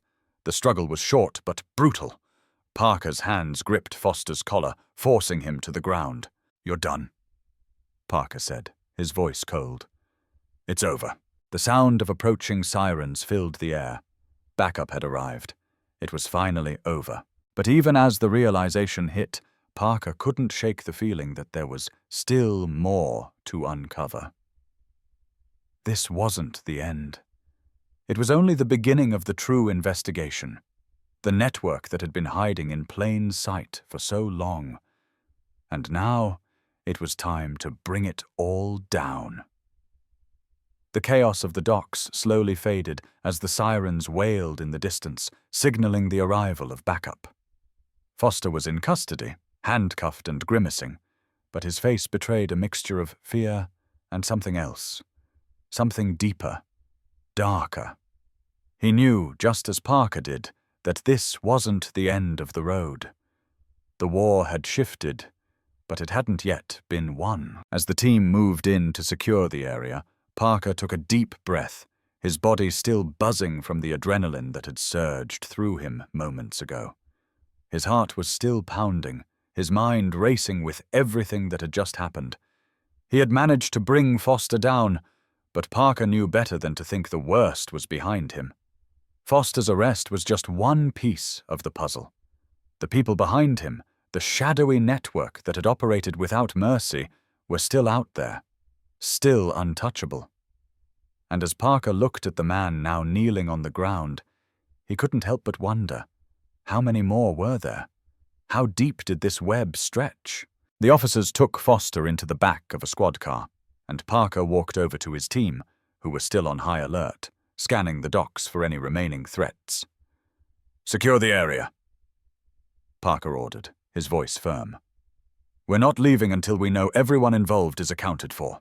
The team moved quickly, their movements precise as they spread out, checking for any other signs of activity. But Parker wasn't looking at them. He was watching Foster, who was now in the back of a police car, staring out the window, a look of resignation etched across his face. It wasn't fear. It was something else. Something that Parker couldn't quite place. His mind kept going back to the cryptic words Foster had said earlier. "You have no idea who you're dealing with." That had stuck with him. It still did. Who else was involved? And what did Foster know that Parker hadn't yet uncovered? The truth was out there. Parker was certain of it. But it was buried, hidden beneath layers of lies, deceit, and blood money. As the team finished securing the perimeter, Parker's phone rang. He pulled it from his pocket and answered, his voice steady but filled with anticipation. "Parker, Detective, we've got something," came the voice of his partner, Lisa. "You need to see this." Parker's pulse quickened. "What is it?" "Something from the evidence locker. It's about the other names, the people involved. We've found connections to international criminal organizations, Parker. This isn't just about Royce or Foster. This is much bigger than we thought." The words hit Parker like a sledgehammer. He had known it. He had suspected it from the beginning. But hearing it out loud, hearing the confirmation of what he had feared, still shook him to the core. "Where are you?" Parker asked, his voice urgent. "At the precinct. You need to get down here, now!" Parker hung up the phone without another word, turning on his heel and heading straight for the car. He couldn't waste any more time. The web of corruption that had consumed his town, his life, was far larger than he had ever imagined. And now, it was coming for him. Parker arrived at the precinct to find Lisa standing near a stack of files, her face drawn, tired, but determined. She didn't need to say anything. The look in her eyes told him everything he needed to know. "What have you found?" he asked, walking up to the desk and immediately scanning the files she had laid out. "These," Lisa said, pointing to a series of documents in the center of the table, "are part of a larger operation. The men Foster was working for, they weren't just local criminals. They were connected to a global syndicate, one that has its hands in everything. Trafficking, money laundering, arms deals. And it goes all the way to the top." Parker felt the weight of the words settle over him. Global syndicate. It was a term he had only ever seen in books or heard in whispers. But now, it was real. It was right in front of him. "Do we have any names?" Parker asked, his mind racing with possibilities. Lisa nodded. "We've got a few. But the bigger shock came when we traced the money. It goes through a series of legitimate businesses. Real estate, offshore accounts, everything is connected. And the deeper we go, the more people we find. People in positions of power. Not just criminals, but politicians, business leaders, even law enforcement." Parker's stomach twisted. His worst fears were coming true. The network wasn't just a group of criminals. It was a global operation with the power to manipulate entire systems. and there was no telling how deep the corruption went. It could be everywhere, even within the very institutions that were supposed to protect the people. "You're telling me the whole town could be compromised?" Parker asked, his voice hard. "That people we've trusted, they're involved in this?" "Not just the town," Lisa said, her voice tight with frustration. "We're talking about a network that stretches across countries. It's organized crime on a level we've never seen before. These people have connections everywhere. The money, the power, the control. They've infiltrated every layer of society." Parker ran a hand through his hair, trying to process everything. His mind flashed back to the photograph, the one he had found in the diner. The tattoo. The man sitting in the corner, a symbol of something far bigger. Had it all led to this moment? Was this the reason Ellie Monroe had been silenced? She had uncovered something that wasn't meant to be found.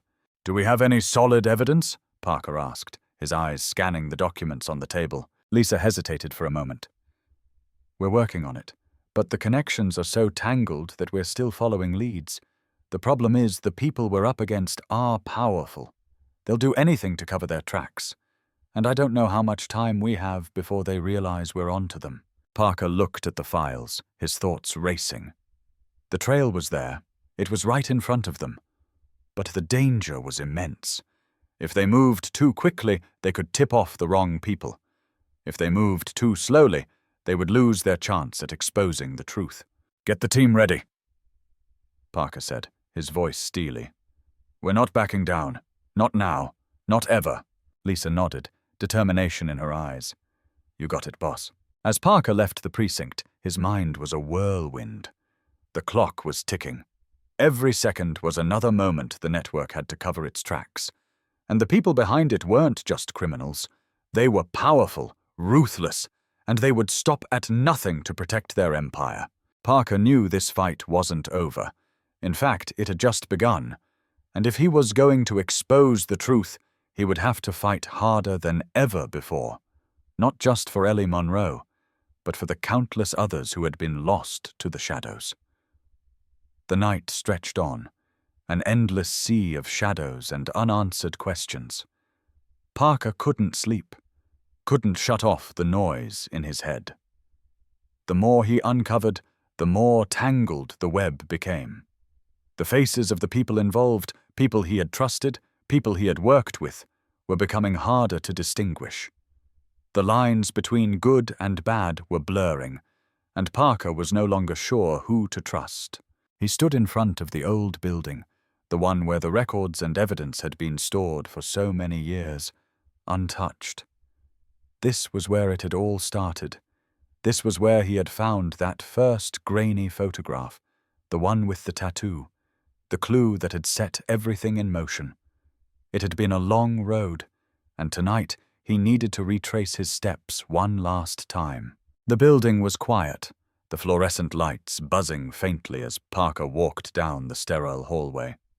He felt the weight of the case press down on him, the burden of knowing that this wasn't just about finding Ellie Monroe anymore. This was about taking down an empire, about exposing a network of power and corruption that spanned beyond the small town and reached into every corner of society. He stepped into the evidence room, his shoes echoing on the tiled floor. Rows of boxes and files lined the shelves, some stacked neatly, others haphazardly shoved aside. The smell of dust and old paper filled the air. Parker had spent hours combing through these boxes, searching for answers, but there was one thing he hadn't done yet. One thing he couldn't ignore. The last piece. He reached for the final box, the one that had been tucked away in the back corner of the room, forgotten by time. The label was faded, but he could still make out the words, Case 1995, Monroe, Ellie. Parker opened the box, his heart pounding in his chest. Inside were the original case files, the ones that had been buried for so many years. He flipped through them, his eyes scanning each page. There were witness statements, interviews, descriptions of possible suspects, but none of it told the full story. None of it had ever connected the dots. Until now. But this file wasn't just a collection of notes and reports. It was a warning. The deeper Parker dug, the more he realized that he had been looking in the wrong places all along. This case wasn't just about one person. It wasn't just about Ellie.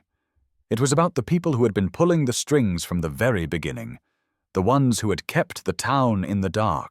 Parker's hands shook as he flipped through the final pages. There it was, a name he hadn't seen before, a name that sent a cold chill through his veins. It was the missing link, the person who had been pulling the strings behind the scenes, the person who had been orchestrating everything. Calvin Royce was just one player in the game, a pawn in a much larger operation. The real mastermind? It was someone Parker never expected. Lisa walked into the room, her face drawn with concern. "Parker, we've got a situation." Parker turned toward her, his eyes still focused on the file in front of him. "What is it?" "Foster's lawyer is demanding his release. They're claiming that his arrest was unlawful. And they've got the backing of several influential figures in the state," Lisa said, her voice tight with frustration. "We're running out of time." Parker didn't move. His mind was racing. If Foster was released, everything they had worked for, all the evidence they had gathered, could be destroyed. The network would do whatever it took to protect themselves. And with every passing minute, they were slipping further into the shadows. "We can't let him out," Parker said, his voice low. "We need to move fast." But as he spoke, the weight of the situation settled in. They had been playing catch-up this entire time. The deeper they dug, the more they uncovered. But the network was always one step ahead. They had made their moves years ago. And now, they were closing in on Parker. "Do you have the name?" Lisa asked, sensing his hesitation. Parker didn't answer immediately. He just stared at the page in front of him. The name was staring back at him, clear as day, and yet it felt like a punch to the gut. This person, this mastermind, was someone Parker had known for years, someone he had worked with, trusted. And that was what made it so dangerous.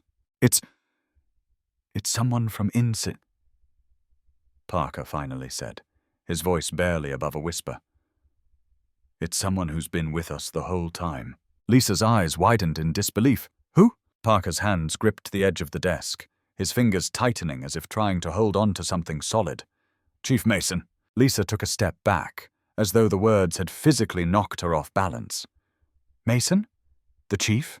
Parker nodded, his heart sinking with the realization that everything had been a lie. Chief Mason wasn't just a lawman. He was part of the network. He had been feeding information to Royce, to Foster, to the entire syndicate. All this time, he had been hiding in plain sight, a trusted figure in the town's leadership. He was the one who had kept the investigation stalled. He was the one who had ensured that every step they took was blocked. Every lead they followed was a dead end. "Are you sure?" Lisa asked, her voice sharp with disbelief. Parker looked up at her, his eyes filled with the weight of the truth. "I'm sure. He's the one pulling the strings. He's the one who's been keeping this whole thing under wraps." The room seemed to spin for a moment, the walls closing in on Parker as the realization settled in. The betrayal was personal. The town's entire legal system had been compromised by someone who had been sworn to protect it. Parker had trusted Mason. He had worked alongside him, respected him.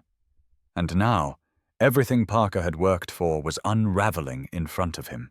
"We need to move fast," Parker said again, his voice more urgent. "If Mason is behind this, we don't have much time. He's going to try and cover his tracks. We need to expose him before he can destroy everything."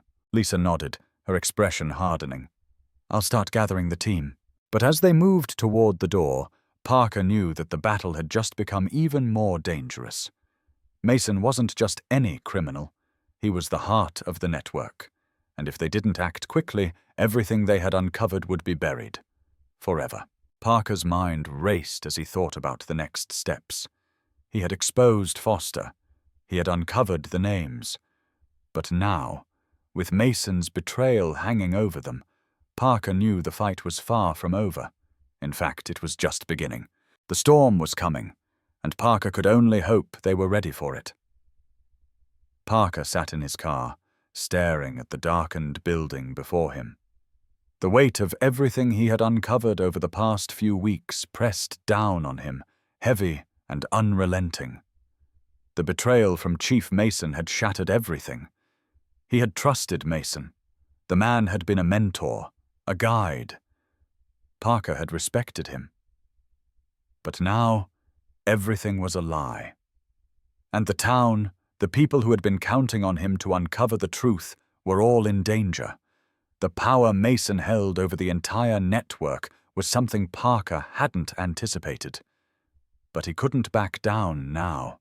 Parker checked his watch. It was time. He wasn't alone in this fight. Lisa had rallied the team, and they had everything they needed to bring Mason down. But Parker knew this wouldn't be an easy operation. Mason wasn't just another suspect. He was a master manipulator, someone who had spent years covering his tracks. And with his connections in high places, getting him to talk, to confess, would be no simple task. The plan was set. Mason had been under surveillance for days, but Parker knew the moment they moved in, everything would change. The evidence against him was irrefutable. They had wiretaps, financial records, and a mountain of connections that tied him directly to the syndicate. But Mason's power wasn't in his criminal activities alone. It was in his ability to control everything from behind the scenes. He had always been untouchable, but not anymore. Parker took a deep breath as he exited the car and walked toward the entrance of the building. His heart pounded in his chest, but his resolve was unshakable. Tonight, they were going to expose the man who had been at the center of the entire operation. Inside, the atmosphere was tense. Lisa, along with a few trusted officers, were already in position, monitoring Mason's every move. The building was quiet, almost eerily so, as if the calm before the storm had settled in.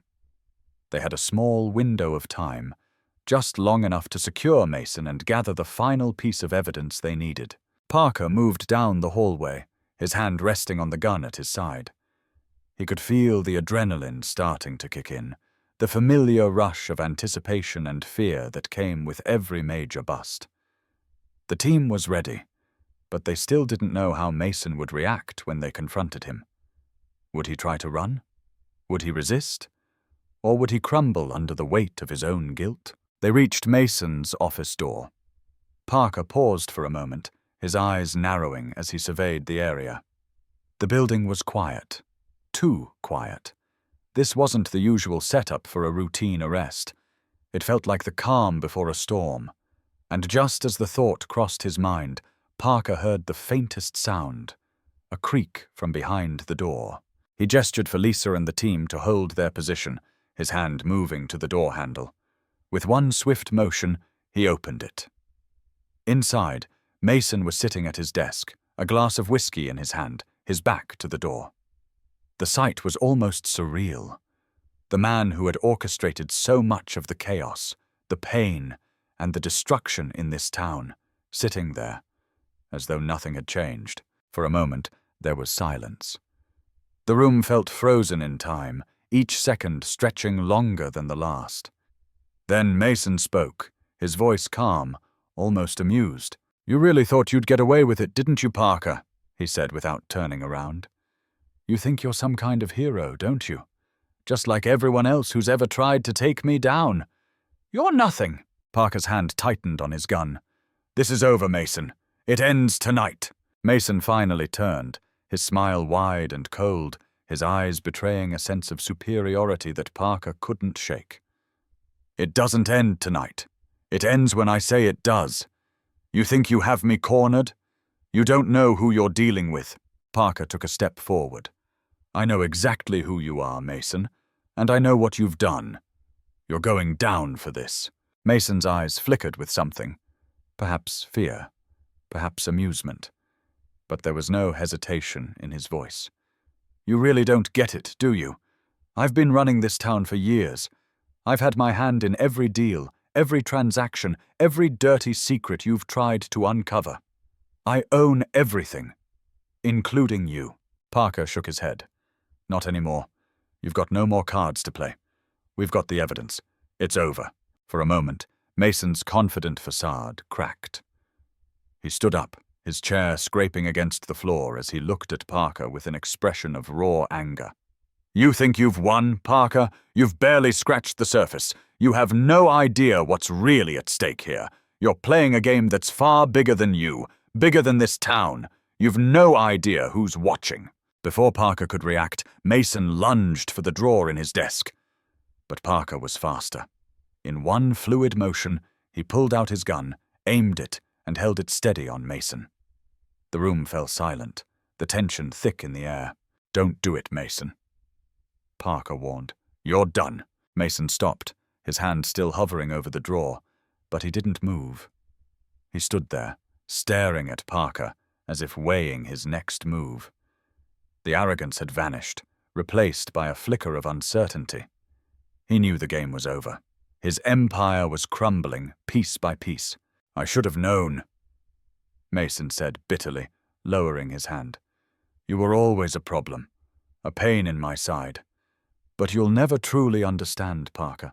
You'll never understand the bigger picture. Then explain it to me, Parker challenged, his voice steady, but filled with contempt. Explain why you've ruined so many lives.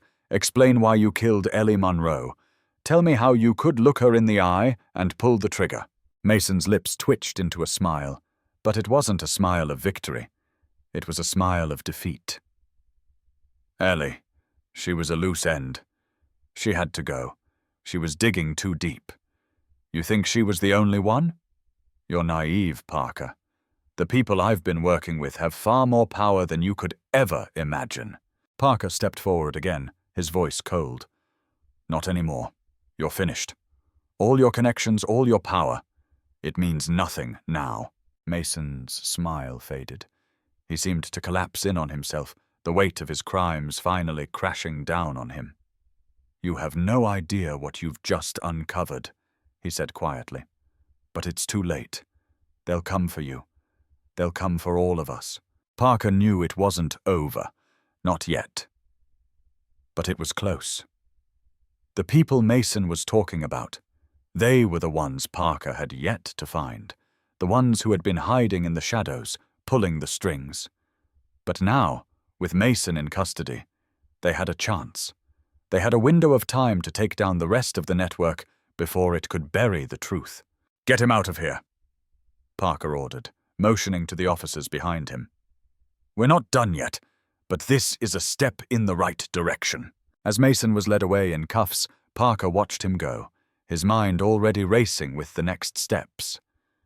They were closer than ever to bringing the full extent of the corruption into the light. But the fight was far from over. This was just the beginning. The days after Mason's arrest passed in a blur of paperwork, phone calls, and tense strategy meetings. It was a strange kind of victory, one that tasted bitter in Parker's mouth. Yes, they had taken down the man at the top, the man who had been controlling everything. But the true scale of what he had been a part of was only just beginning to surface. The network that Mason had been a part of, the syndicate he had helped build, was vast. And every time Parker thought he had uncovered one layer, another more sinister layer emerged, darker and deeper than he had anticipated. Parker spent hours poring over the files that Mason had left behind. It wasn't just about the money laundering, the trafficking, or the arms deals.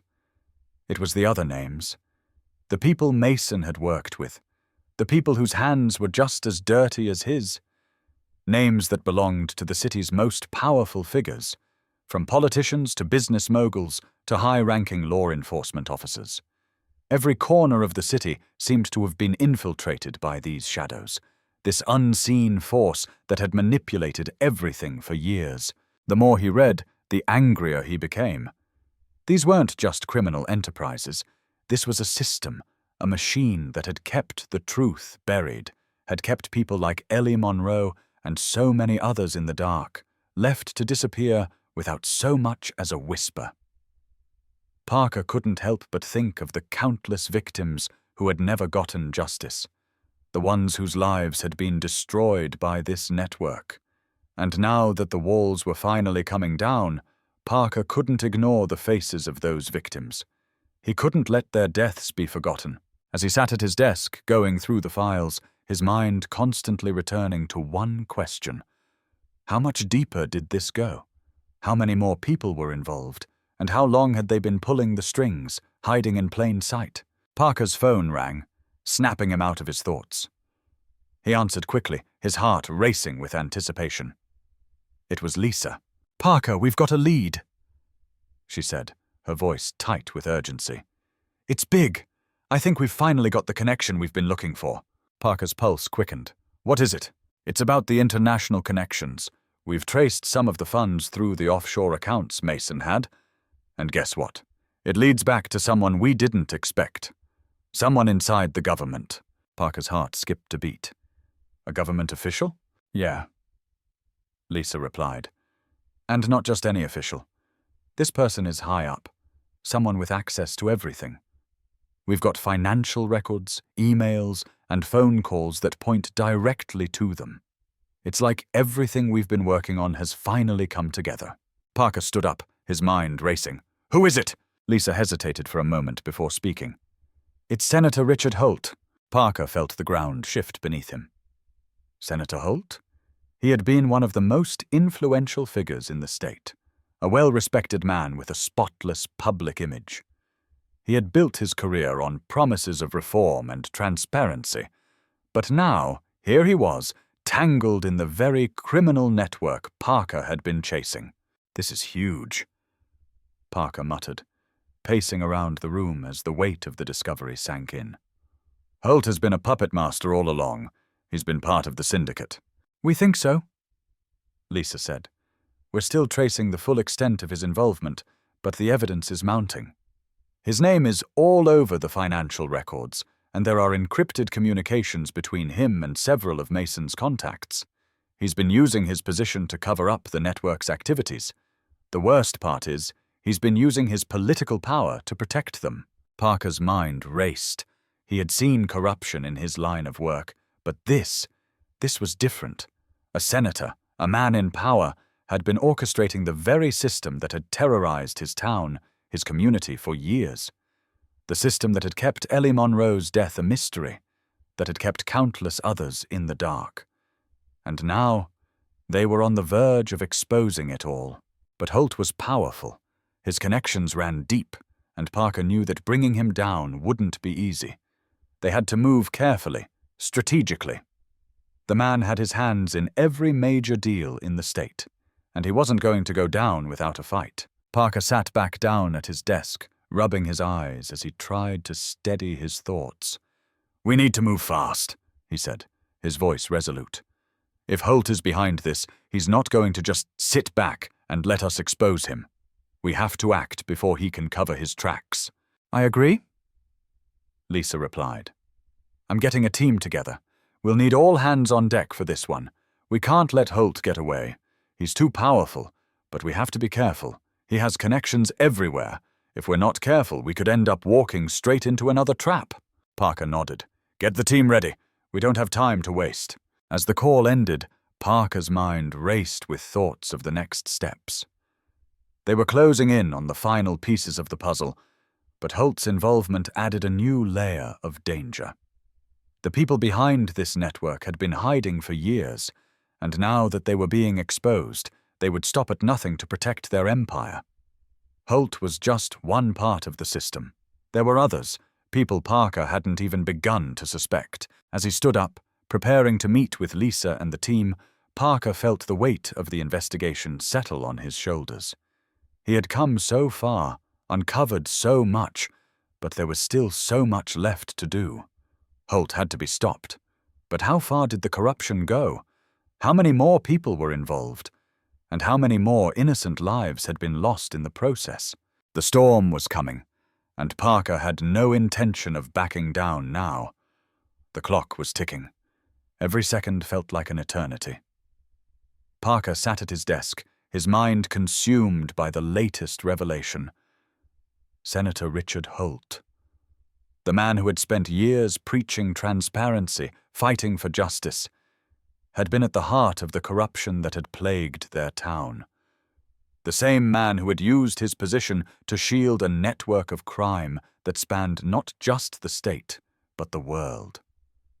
Holt had hidden in plain sight, pulling the strings, manipulating everyone around him. And now, Parker was about to bring him down. Parker stared at the files before him. The financial records, the encrypted communications, the damning evidence that linked Holt to every major player in the syndicate. The web of corruption was vast, stretching far beyond what Parker had ever imagined. Holt wasn't just a senator. He was the linchpin, the one person who had kept everything in motion. And if they didn't move quickly, if they didn't act fast, Holt would slip through their fingers, just like so many before him. He picked up his phone and dialed Lisa's number. She answered on the second ring. "Parker," she said, her voice steady, but there was a hint of tension underneath. "We've got a problem." "What happened?" Parker asked, his mind already racing with possibilities. "It's Holt," Lisa replied, her voice tight. "We've got a mole. Someone inside the department is tipping him off. He's one step ahead of us. He knows we're coming." Parker's stomach sank. This was worse than he had feared. A mole in the department meant everything they had worked for was at risk. Holt had always been a step ahead, but now it seemed like he had eyes and ears everywhere. "Do you know who it is?" Parker asked, his voice low, controlled. "We're still trying to figure that out," Lisa replied. "But we need to move fast. We can't let him get away." Parker ran a hand through his hair, his mind racing. This wasn't just about Holt anymore. It was about the people who were working with him, the ones who were actively trying to stop them. Someone inside their own team was playing both sides, and if they didn't find out who it was, everything they had worked for would fall apart. "We have to get to him before he disappears," Parker said, his voice tight with resolve. "Where is he now?" "Last known location is his office," Lisa replied. "But he's been keeping a low profile. We've lost track of him in the past few hours." Parker's mind snapped into action. Holt couldn't be allowed to escape. Not after everything he had done, not after everything he had hidden for so long. Parker knew this was the moment where everything would either fall into place or fall apart. "I'll meet you at his office," Parker said, his tone sharp. "And I'll bring the team. We'll corner him, expose him for everything he is." As the call ended, Parker stood up, his hands trembling with a mixture of anticipation and fear. The battle they had been fighting for weeks was coming to a head. He had come so far, but the road ahead was dangerous. Holt had power, and power like that didn't go down without a fight. The people behind him, the ones who had built this network, were ruthless. They wouldn't stop. Not now. Not when they had so much to lose. Parker left his office, the weight of the investigation pressing down on him. Lisa had assembled the team, and they were ready to move. They had one shot. They couldn't afford to fail. As they arrived at the office building, Parker's pulse quickened. The doors were locked, the lights inside dimmed, but Parker didn't hesitate. He pushed open the door, signaling for the team to follow him. They moved quickly, every step calculated, every movement deliberate. There was no room for mistakes. Not now. Not with everything on the line. The building was eerily silent as they ascended to the top floor. Parker's hand gripped the gun at his side, his heart racing in his chest. Every instinct told him that something wasn't right, but he pushed it aside. He couldn't afford to think like that. He had to stay focused. When they reached Holt's office, the door was slightly ajar. Parker's hand hesitated for a moment, then he pushed it open. Inside, the office was empty. The desk was neat, papers stacked in orderly piles, the scent of freshly brewed coffee lingering in the air. But there was no sign of Holt. Parker's heart sank. "Where is he?" he muttered under his breath. Lisa stepped into the office, scanning the room. "He's gone. But this doesn't make sense. He's been here all day." Parker walked over to the desk, his eyes scanning the papers. Nothing seemed out of place. But as he sifted through the documents, something caught his eye. A piece of paper tucked beneath a stack of files. A letter. Parker pulled it out, his eyes scanning the words. "The deal is done. We're ready to move. They'll never see us coming. The backup is in place. We leave tonight. It's over." Parker's mind raced. The letter was a message, but it wasn't meant for him. It was a signal that Holt was making his move, and he was about to disappear for good. "We've got to find him," Parker said, his voice urgent. "Now!" Lisa nodded, signaling to the team. They needed to move quickly, but as they left the office, Parker couldn't shake the feeling that they had just missed their chance. Holt was gone, and he was already several steps ahead. The hunt had shifted, and they had to find him before he slipped through their fingers completely. The team scrambled to piece together the clues, following every lead, every trail, but Holt had covered his tracks well. It was as if he had known this moment would come, as if he had been preparing for it all along. Parker's mind raced, going over every detail. The senator's connections, the money, the influence. It all pointed to one final move. Holt wasn't just running. He was escaping, vanishing into a world Parker couldn't reach. As the hours passed, Parker grew more desperate. He couldn't shake the thought that Holt had one last card to play, and it was only a matter of time before he used it. Parker's phone rang again, the sound piercing through the tension that hung in the air. It was Lisa. "Parker, we've got him. We know where he's going." Parker's heart skipped a beat. "Where?" Lisa's voice was filled with urgency. "He's headed for the airport. Private jet. We need to move fast." Parker's blood ran cold. Holt was leaving. This was their last chance to stop him. "Get the team together. We're going after him," Parker said, his voice cutting through the noise. "We're not letting him get away." The final confrontation was coming. Holt was about to make his escape, but Parker wasn't about to let him slip through his fingers. Not after everything, not after all the lives that had been lost.